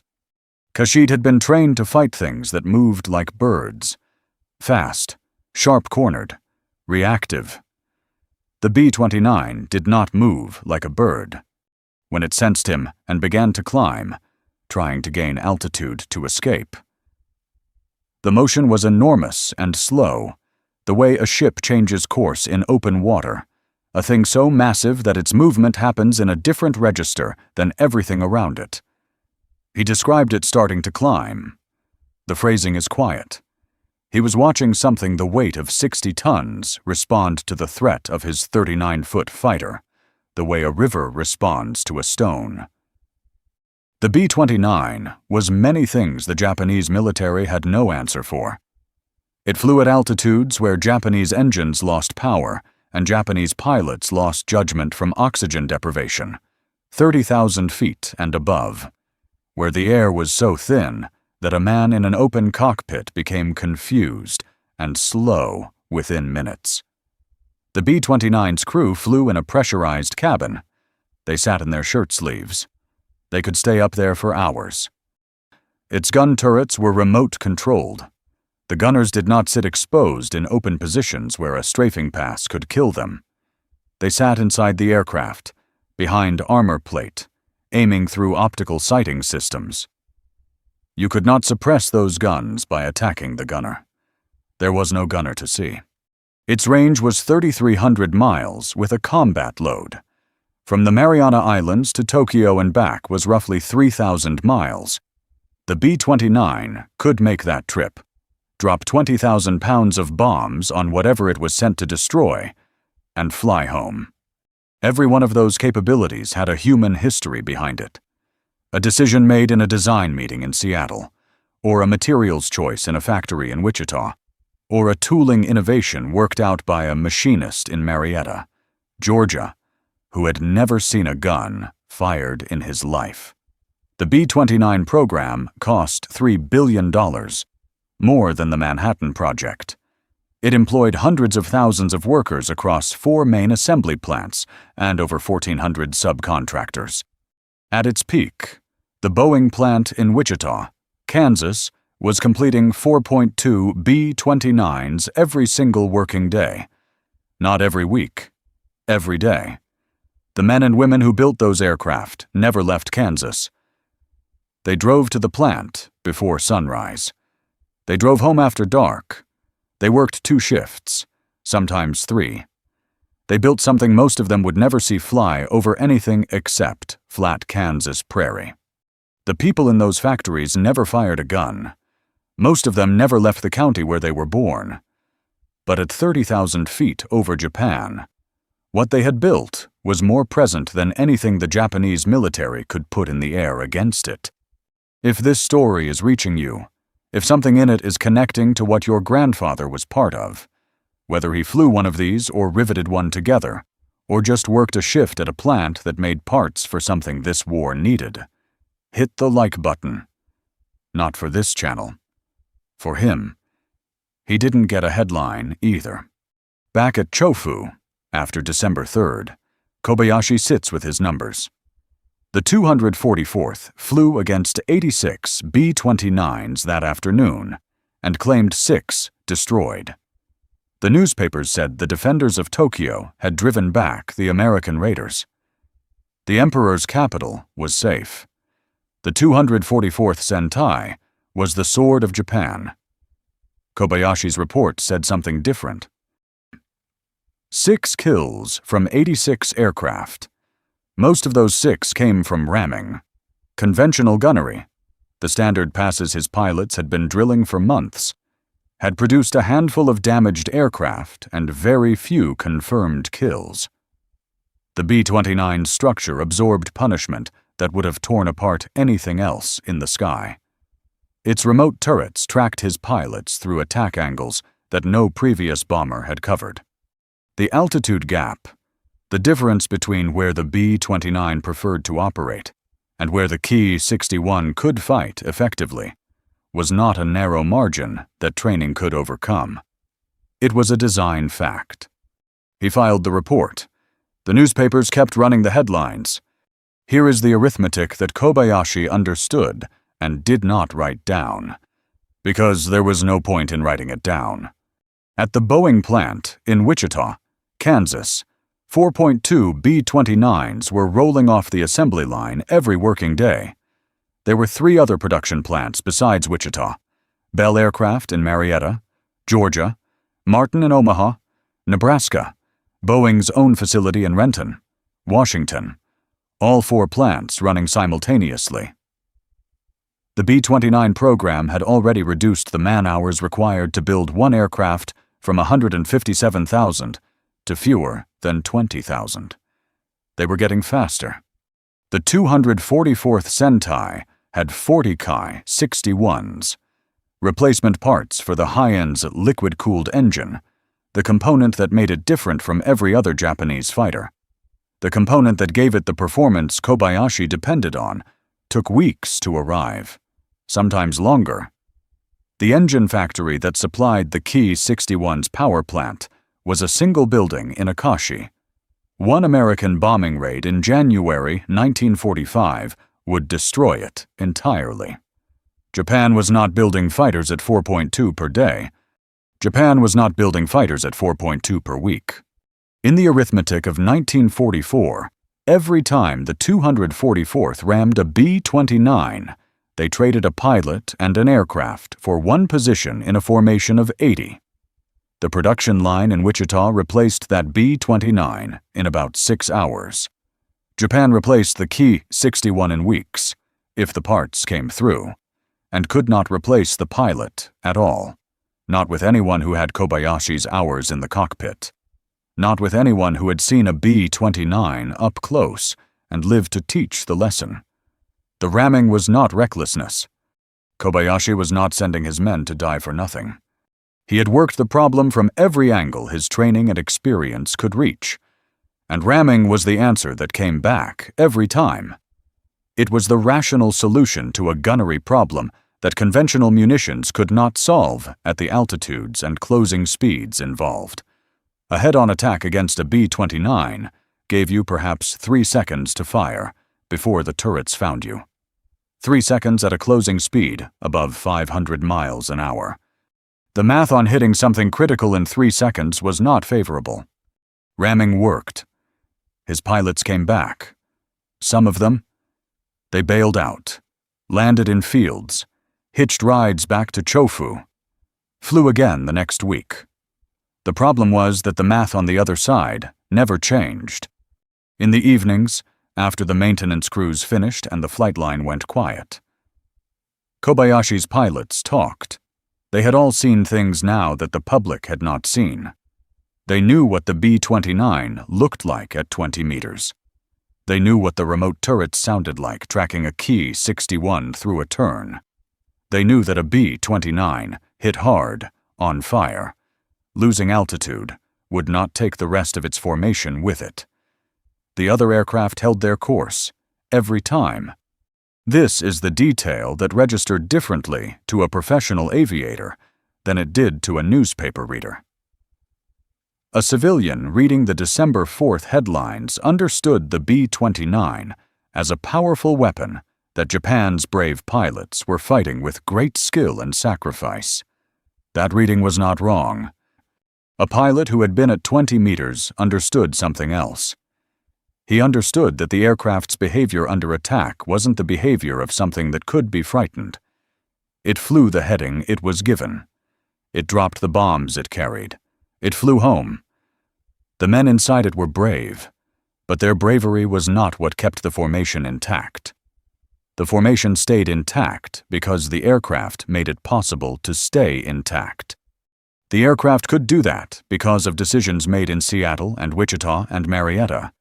Decisions about pressurization and remote gunnery and structural weight that had been worked out years before the first B-29 crossed the Japanese coastline. Kobayashi knew all of this by January. He had known most of it since December. He flew again anyway, because that was the job, and because he was the kind of man who did the job he was given until there was no job left to do. January 27th, 1945, was not the day he learned something new. It was the day the thing he already knew became undeniable. The scramble order comes in the late morning. 76 B-29s, inbound from the south, targeting industrial facilities in the Musashino and Tachikawa area west of the city. The 244th launches from Chofu. Kobayashi takes his position and begins to climb. He has done this 20 times since December. He knows the sound of his own engine straining against the cold air above 15,000 feet. He knows the way the B-29s look coming from the south. Silver, high, moving with the absolute indifference of aircraft that have already done their arithmetic and found it satisfactory.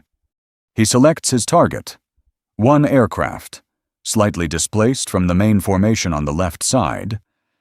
He has learned to look for the displaced ones, small variations in formation position that a formation leader might have accepted, but which create marginally better attack angles. He rolls and puts the nose down. What happens next takes less than 4 seconds. His Ki-61 strikes the B-29. The impact destroys his aircraft around him. He has one clear action available to him, and he takes it. He gets out. The parachute opens. He is falling through winter air above the western edge of Tokyo, and the first thing he looks at is not the burning wreckage of the B-29 below him. He looks at the formation. 29 aircraft. They have not changed speed. They have not changed altitude. They have not changed heading. One plane fell out of that formation, the one he hit, somewhere below him now, going down in pieces over the farmland west of the city. The other 29 are past him already, moving northwest, growing smaller. In a few minutes, they will be over the target. In a few hours, they will be back over the Pacific, flying south toward the Marianas. They will land on the same runway they took off from. The ground crews will count them. They will report the loss.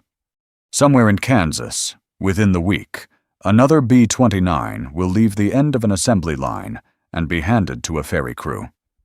Kobayashi does not know this as a fact. He has never been to Kansas. He has no intelligence on the production schedules of the Boeing Wichita plant. He does not know the name of a single person who works there. He understands it as a truth. Below him, Tokyo, the city he has been defending since November. He can see it clearly from here. The Imperial Palace, the factory districts, the dense residential neighborhoods spreading west from the center. He has been flying over this city for months, and he has never looked at it from this angle before. From above, floating down in silence, with nothing between him and it. Above him, to the north, the last of the B-29s disappear into haze.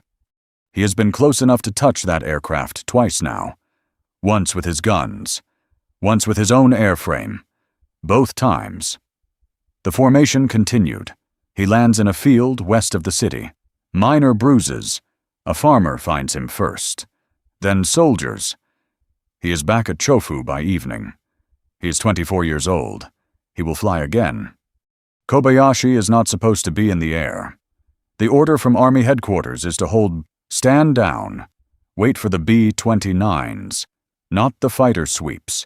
His unit is needed for the bomber intercepts, not the Hellcats that have been ranging freely over the home islands since the American carriers moved in close. He watches Hellcats from VF-31 work over Yokkaichi airfield. He launches the 244th. What follows is a dogfight at what eyewitnesses describe as almost hangar-top height, aircraft turning and firing almost at ground level over the field itself. The 244th claims 10 kills. The actual count, from records on both sides, is 2 aircraft lost per side. Kobayashi lands. The court-martial paperwork is waiting. The charge is serious. Disobeying a direct order in wartime carries consequences that end careers and, in the Imperial Japanese Army, sometimes end more than that. Word reaches the Emperor. The Emperor expresses approval of Kobayashi's actions. The court-martial is dropped. He is the best pilot Japan has. He is 24 years old. He is being saved from his own chain of command by the Emperor of Japan. 3 weeks later, the war ends. The Imperial broadcast comes over the radio in the morning. Kobayashi is at Chofu. His wife Senko, who will write about this period years later, records that he went quiet for several days after the broadcast. He did not explain himself. He went quiet in the way that men go quiet when the thing they have organized their entire understanding of the world around has stopped being true, and they have not yet found the language for what comes next. He had taken command of the 244th at 24. He is still 24 when Japan surrenders. Between November and August, he flew against the largest bomber ever built, survived 3 bailouts, was decorated by the Army, and was nearly court-martialed by the same Army in the same month. In 9 months he had lived more of what his profession could offer than most men see in a full career. He had done everything his country asked of him. It had not been enough. He worked in the civilian sector for the next 9 years. He does not appear in the public record during this period. He was 33 years old, a man who had spent his adult life in cockpits, doing work in offices that history did not think worth writing down. The Japan Air Self-Defense Force comes into existence in 1954. Japan has no capacity to design its own fighters. The question of what the new Japanese Air Force will fly is not a difficult one. There is only one country in the world producing frontline jet fighters in sufficient quantity to equip an ally from scratch, and that country is the United States. The JASDF's first fighter aircraft are American. Its training doctrine is American. Its procedures, its radio procedures, its maintenance standards, all derived from the system that spent the previous decade building the most capable air force in the history of warfare. Kobayashi joins in 1954. He enters the JASDF Executive School and qualifies as a jet pilot. He is posted to Matsushima, then Suiki. In November 1955, he travels to the United States for 6 months of training on the F-86 Sabre. The F-86 is a North American aviation product. It was designed in California. Its engine, the General Electric J-47, was built by the same American industrial system that built the B-29's Wright radials. The same country, the same manufacturers, the same workforce of shift workers and tool and die men and women on assembly lines in the industrial Midwest. The man who flew his own airplane into a B-29 over Tokyo in January 1945 is now in a cockpit, powered by an American engine, learning to trust his life to it. And he is doing this because when Japan was finally able to choose what its pilots would fly, this is what they chose. He is not unaware of the shape of this. He died on June 4th, 1957, 36 years old. An accident, not combat. His wife Senko wrote about his life afterward, in a book she called Vapor Trail. He never saw 60. He had 1 year in that F-86 cockpit. 1 year flying an American aircraft on American procedures in a country that was rebuilding itself, in part, on the question of what it meant to have been on the wrong side of the thing that Kobayashi had spent 1944 and 1945 flying against. He understood something that the men who sent him to ram B-29s never did. The thing they built in Wichita was not a weapon. A weapon can be defeated. What they built in Wichita was a demonstration of what a country is capable of when it decides, at every level, from the general to the machinist, that something needs to exist and needs to exist now. That does not go away when the war ends. It becomes the world the war leaves behind. A lot of you grew up with a man in your house who didn't talk much about it. Your grandfather, your father, the one who'd set his fork down in the middle of Sunday dinner and go somewhere else for a minute, somewhere you couldn't follow, somewhere he'd been that didn't have a name you knew. Maybe he said one thing, once, one sentence, maybe two. And then he looked out the window and that was the end of it. Some of them flew the B-29. Some of them built it. Some of them worked at a plant in Kansas or Georgia or Nebraska that made parts that went into aircraft they never saw. They punched a time card. They did the job. They drove home. They had no idea that somewhere over Japan, the best fighter pilot the Imperial Japanese Army could produce was falling through 10,000 feet of winter sky, watching what they built hold its course without them in it. They were just doing the job. That is what Japan's most decorated defender of Tokyo understood. On the way down, that Tokyo never did. The job was the point. The people doing the job were the point. If you have a story from that generation, one sentence your grandfather said, one thing your father carried home that he never found the words for, leave it in the comments. Not for this channel, because that story belongs somewhere outside of one person's memory. Don't let it disappear. Tokyo, August 14th, 1945, late afternoon. In a room inside the Japanese War Ministry, the most powerful general in the Imperial Army picks up a pen. He signs his name. The document in front of him is Japan's surrender. At that moment, that exact moment, Japan still had nearly 2 million soldiers standing on the home islands, thousands of kamikaze aircraft, fueled, armed, sitting on airfields, waiting for the order that hadn't come yet. American troops had not set foot on Japanese soil, not one, and the man signing that document had spent the previous 4 months in front of Japan's Supreme War Council, telling them the war could still be won. He'd argued it the week Hiroshima burned. He'd argued it the week Nagasaki burned. Then he picked up a pen and signed. 7 hours later he was dead. He left a note. 7 words. I, with my death, humbly apologize to the Emperor for the great crime. Nobody has ever agreed on what the crime was. What happened inside those 7 hours, between the signing and the dying, is one of the most remarkable things any military officer did in the entire Second World War. Not on a battlefield, in a series of private rooms, private conversations, and one decision that nobody ordered him to make. But to understand why he made it, you have to go back 16 months earlier, to a command post on the island of New Guinea. To the morning a general in the Imperial Japanese Army watched something he had never seen before, something he could not explain away. If this is the kind of history you come here for, the pieces that never made the front page, the ones that got buried under the headline, hit that like button right now. It's the single best way to help these stories find the people who need to hear them. I mean that. His name was Korechika Anami. Almost no one knows it today.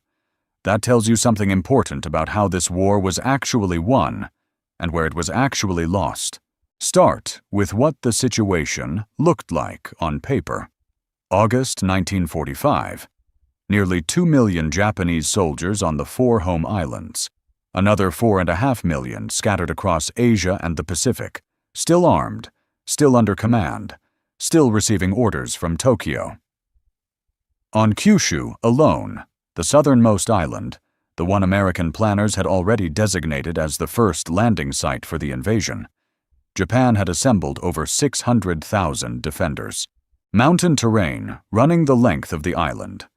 No beach that wasn't overlooked by high ground. Every valley a natural choke point. Every ridge a prepared position. American planners who had spent the summer studying those maps gave the invasion a name. Operation Downfall. Scheduled to begin November 1st, 1945. Their casualty estimates ran from 250,000 to 1 million Americans. They had already ordered 370,000 Purple Hearts. In advance. Those numbers didn't come from guesswork. They came from what had just happened on Okinawa. From April to June of 1945, 82 days, American forces fought to take a single island 67 miles long. By the time it ended, 12,000 Americans dead, 46,000 total American casualties. The Japanese garrison of 120,000 men was essentially wiped out. More than 100,000 Okinawan civilians died in the fighting. 82 days, 1 island. The men in Washington reading those after-action reports didn't need to be told what the arithmetic meant. They could see it themselves. Kyushu was 20 times the size of Okinawa. And unlike Okinawa, a small island at the edge of the Pacific, Kyushu was Japanese home territory. Every man, woman, and child had been told to fight to the last. The report that crossed Secretary of War Stimson's desk in the summer of 1945 estimated that the conquest of the Japanese home islands might cost more American lives than the entire European theater had cost. Everything the United States had sacrificed from Normandy to Berlin multiplied. That was the math.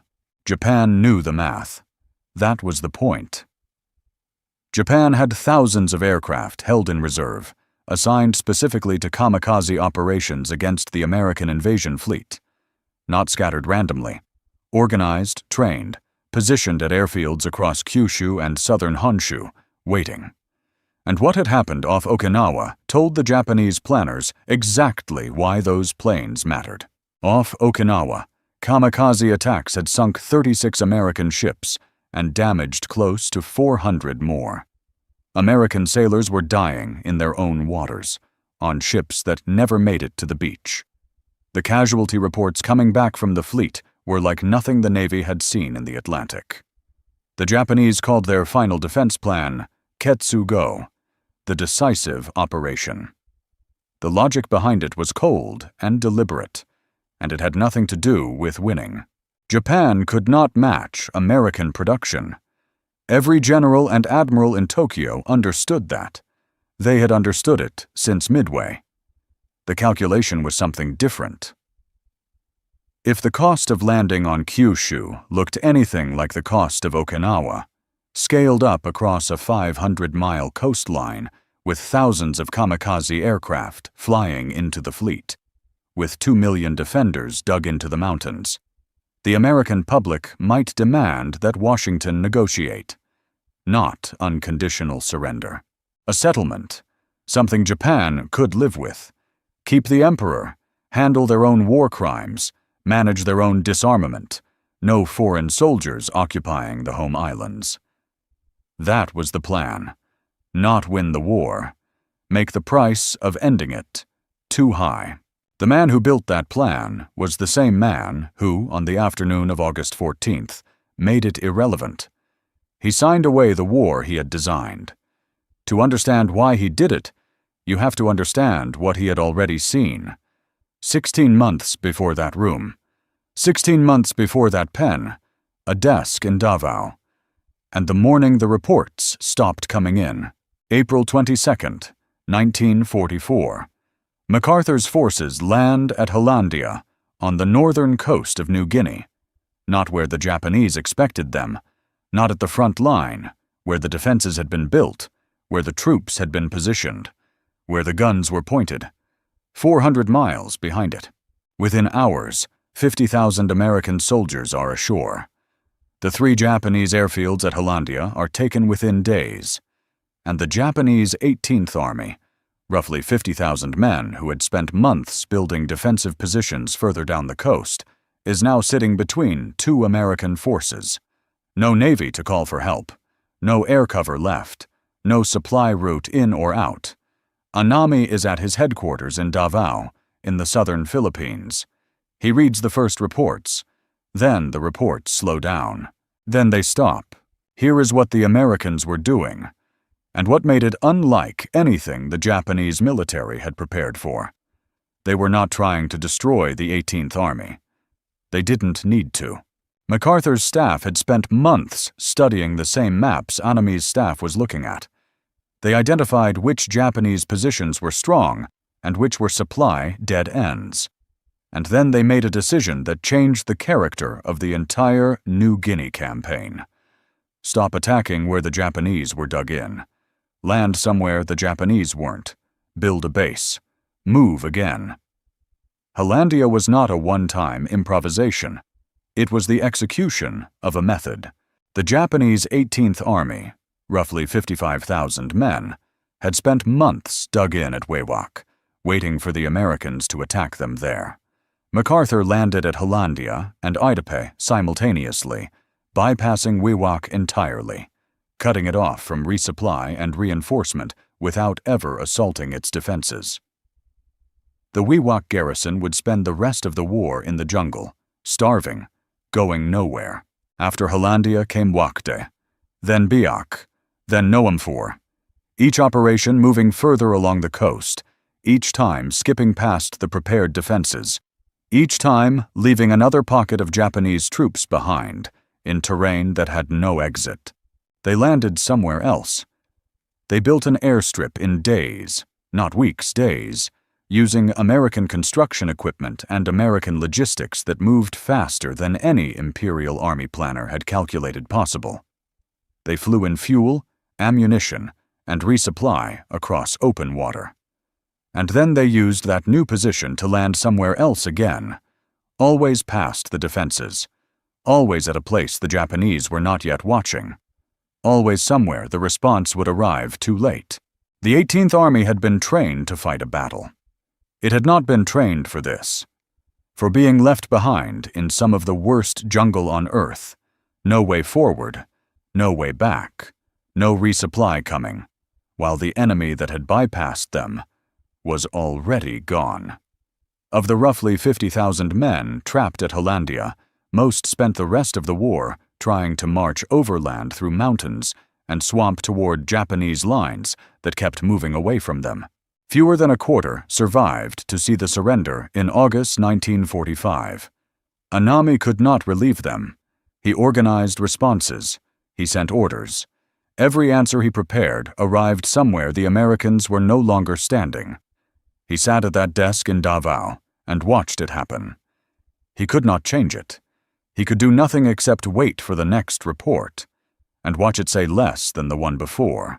He wrote in his diary during those weeks that the orders coming from Tokyo were disordered like hemp strands, instructions requiring impossible marches through impossible terrain, timed to battles that were already over. He transmitted them anyway. In December 1944, Tokyo recalled Anami from the Pacific. A staff officer at the War Ministry named Arao Okikatsu later recalled what Anami told him, privately, shortly after his return. Not in a meeting, not in a report, in conversation. Japan cannot be defended against an American invasion. Not a worry, not a warning that maybe things were getting difficult. A statement of physical fact, from the man who had just spent 8 months watching it happen, from a desk in the southern Philippines. 3 months after that conversation, Anami was appointed War Minister, the man who would decide whether Japan continued fighting. Every morning for the next 5 months, he stood in front of the Supreme War Council and argued that Japan could still win. that the Army's spirit was unbroken, that the home islands could be defended, that surrender was premature. He argued it with conviction. He argued it with force. He never explained the gap between what he told Okikatsu in December and what he told the War Council every morning, starting in April. I've spent time with a lot of accounts of men who lied to themselves under pressure. Anami wasn't doing that. He'd watch the reports stop, whatever he was carrying into those council meetings every morning. It wasn't ignorance. Go back to Ketsu-go. The plan was not built on hope. The men who designed it were not delusional. They had looked at the same casualty figures that Washington had looked at, and they had drawn a different conclusion from them. Japan still believed it could extract conditions from the surrender. Keep the emperor, no foreign occupation, handle its own accounting for the war. Not win, get terms. The plan required America to bleed enough to negotiate. There was one problem. For 2 years before anyone in the outside world was paying much attention, American submarines had been quietly taking apart Japan's ability to run a war. By August 1945, American submarines operating in the waters around Japan and across the Pacific supply lanes had sunk more than 1,100 Japanese merchant ships, over 5 million tons of shipping. That number needs a frame. It was the rough equivalent of Japan's entire pre-war merchant fleet, sunk twice over. Japan imported nearly everything that kept its military running. Oil from the Dutch East Indies, iron ore from Korea and Manchuria, bauxite, rubber, food. Almost none of it came from the home islands. All of it traveled by ship. By the summer of 1945, those imports had fallen to a fraction of what they had been in 1941. Not because of bombing runs that made the newsreels, because of submarines. Boats that left Pearl Harbor and didn't come back for weeks. Running patrols in stretches of ocean where no correspondent ever went. In waters no photographer ever reached. Sinking freighters that no one in America ever read about. In seas that had no names most Americans could find on a map. Those submarine crews never got a parade.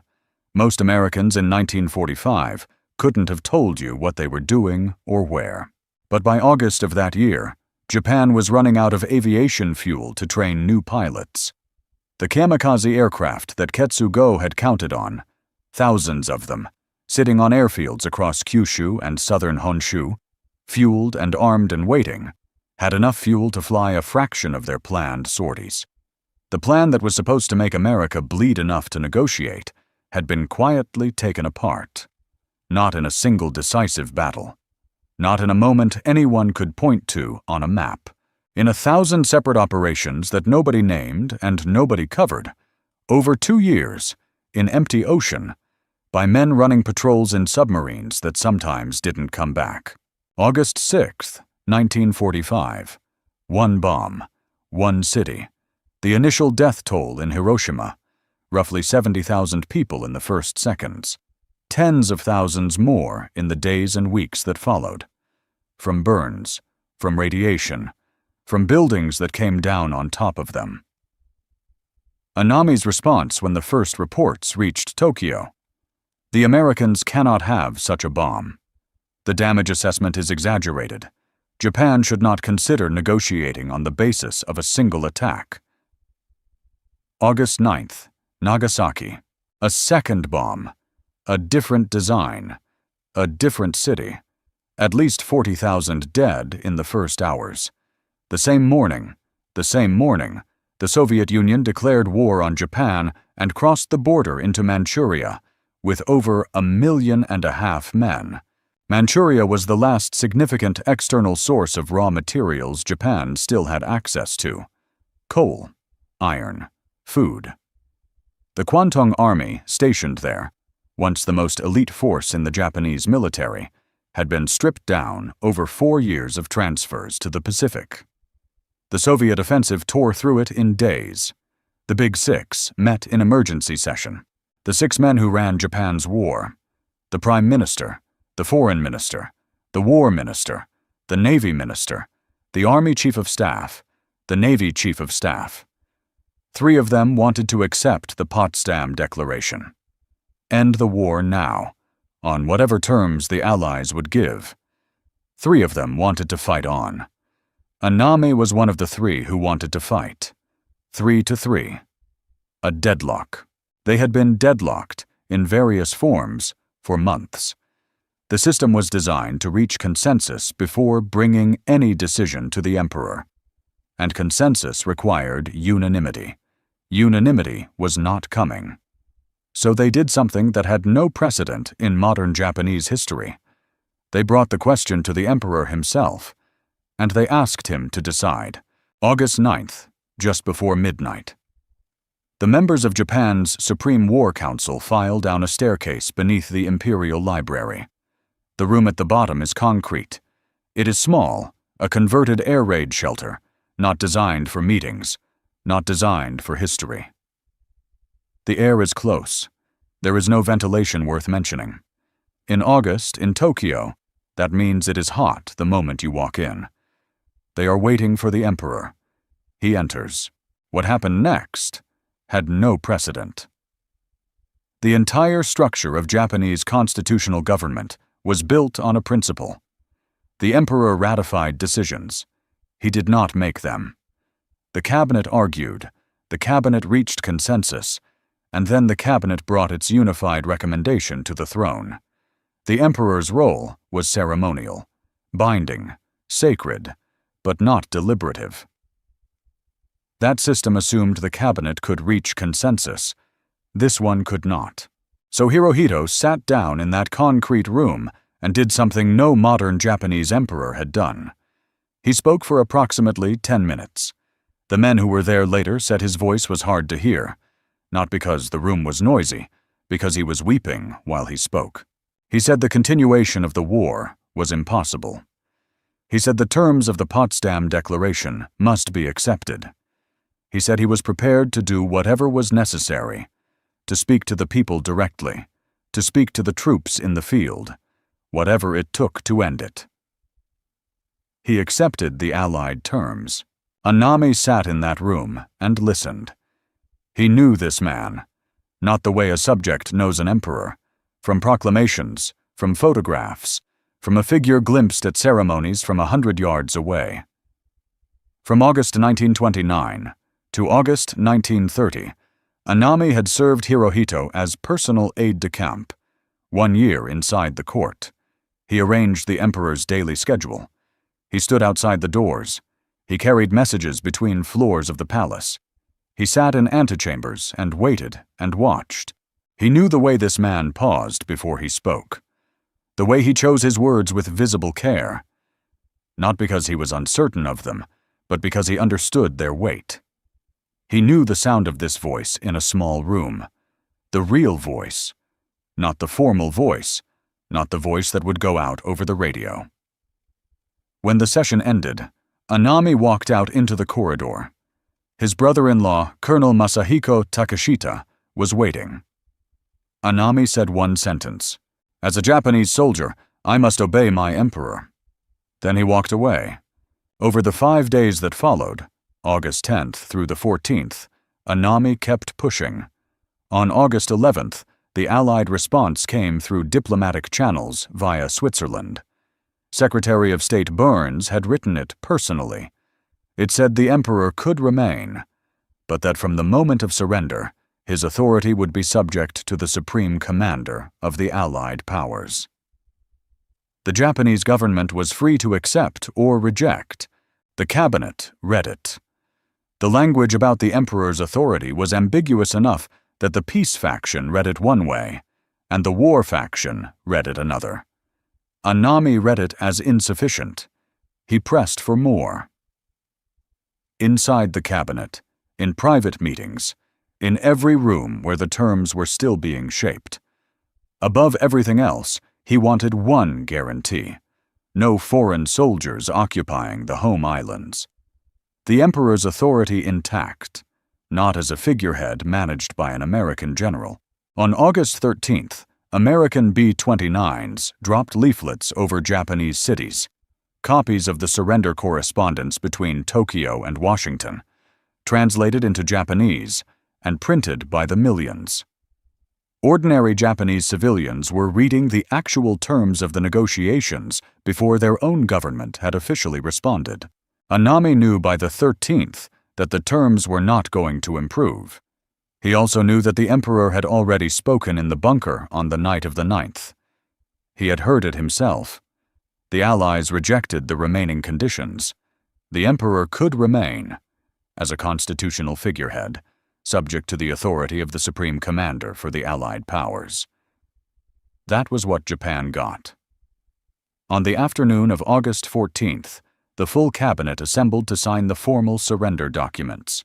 One by one, every minister signed. Anami signed last. While Anami was in that signing room, a group of officers elsewhere in the War Ministry were finalizing a plan that had been weeks in the making. Their leader was Major Kenji Hatanaka, 33 years old, Military Affairs Section. He had spent the summer watching the surrender move forward and becoming increasingly certain that the men at the top had lost their nerve. His plan: seize control of the Imperial Palace grounds before dawn, prevent the Emperor's recorded surrender broadcast from airing the following morning, and force the war to continue. The plan had one absolute requirement. It needed the War Minister, not a dozen junior officers acting on conviction alone.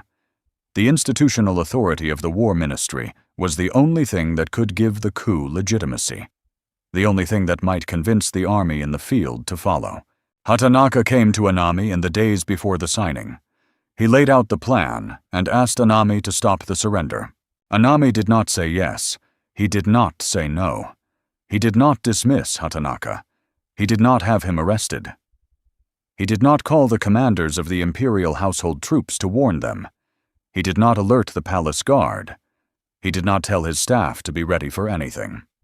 He gave no answer that anyone in the room could clearly read. The accounts of what was said, Takeshita's written recollections, the testimonies gathered in the weeks after, agree on the shape of it, if not every detail. Anami heard Hatanaka out. He did not authorize the plan. He did not kill it. Takeshita, who was himself one of the conspirators, later wrote that Anami never made his position clear. That was all Hatanaka needed. Shortly after midnight on August 15th, Hatanaka's men moved on to the Imperial Palace grounds. The key was Lieutenant General Takeshi Mori, commander of the 1st Imperial Guards Division. The guards protected the palace. Without Mori's cooperation, or without an order that appeared to come from him, the guards would not move. Hatanaka met with Mori inside the palace. Mori refused to join. Hatanaka shot him dead in his office. Then he picked up Mori's official seal, the stamp that authorized orders in Mori's name, and used it to forge a division-wide directive. The order, bearing the dead general's stamp, directed the guards to occupy and seal the palace grounds. Hatanaka's men spread through the buildings. They were looking for the recorded discs of the Emperor's surrender broadcast, the speech Hirohito had recorded earlier that afternoon, scheduled to air at noon. They searched for 2 hours. They questioned staff at gunpoint. They went through every room they could reach. They did not find them. Somewhere in those buildings, palace staff had already moved the discs, hidden inside a bundle of ordinary documents, in a room the searchers walked past. At approximately 5 in the morning, General Shizuichi Tanaka, commander of the Eastern District Army, arrived at the palace. Tanaka was 57 years old. He had studied English literature at Oxford.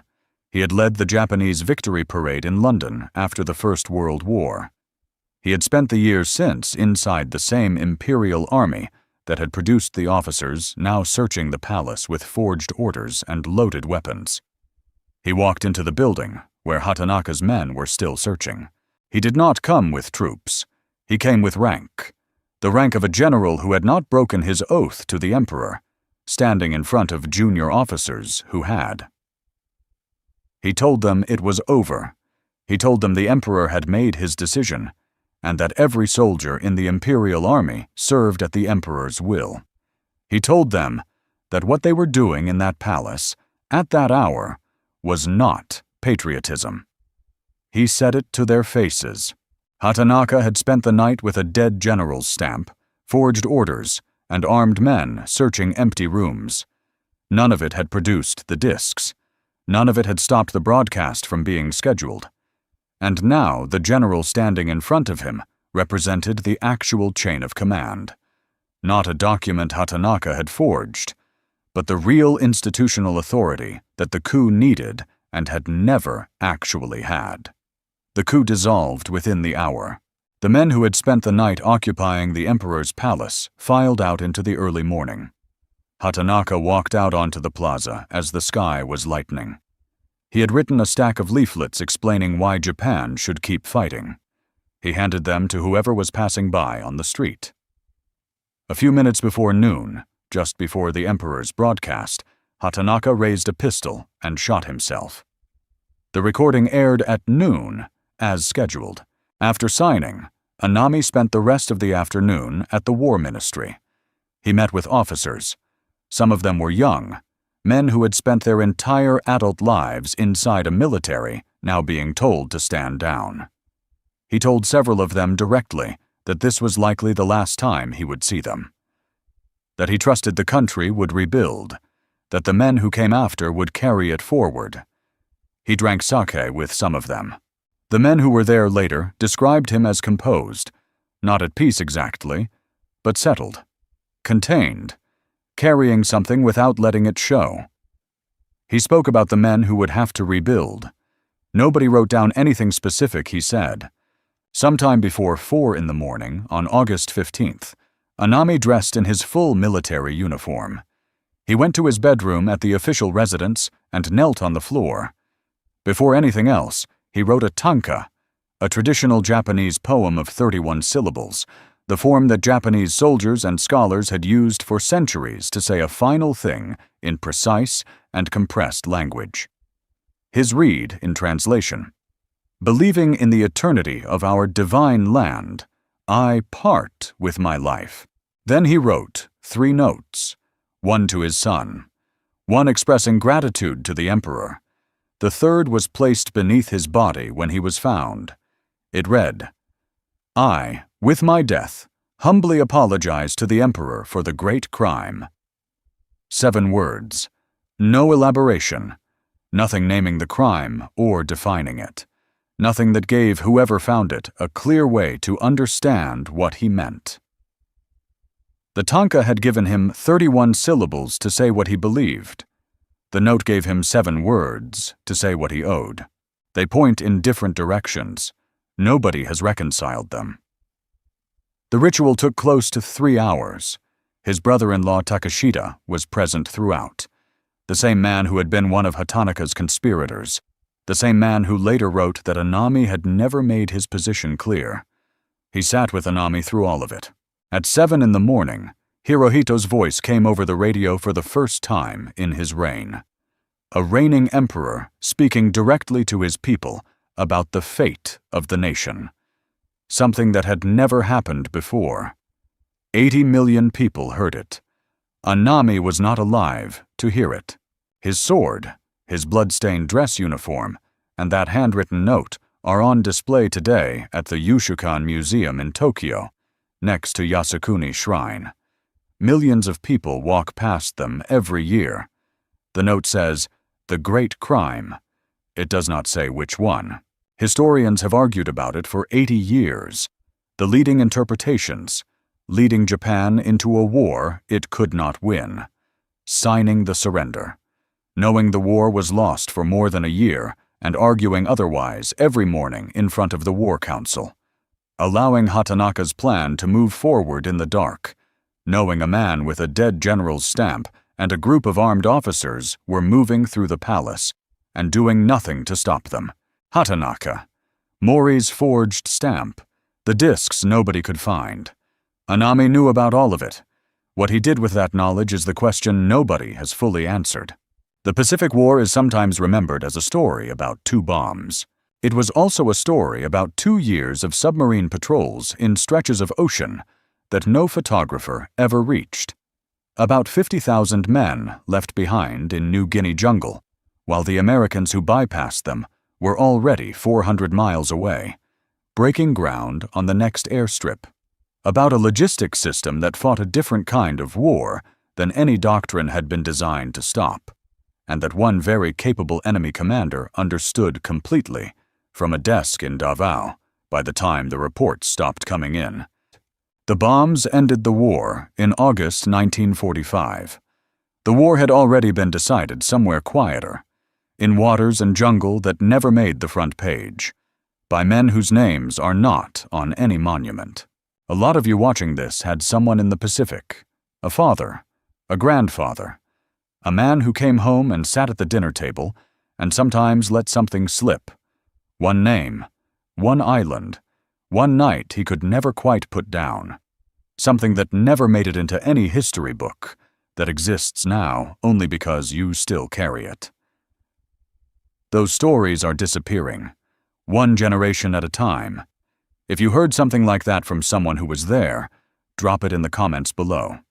I read everyone. Don't let those stories go.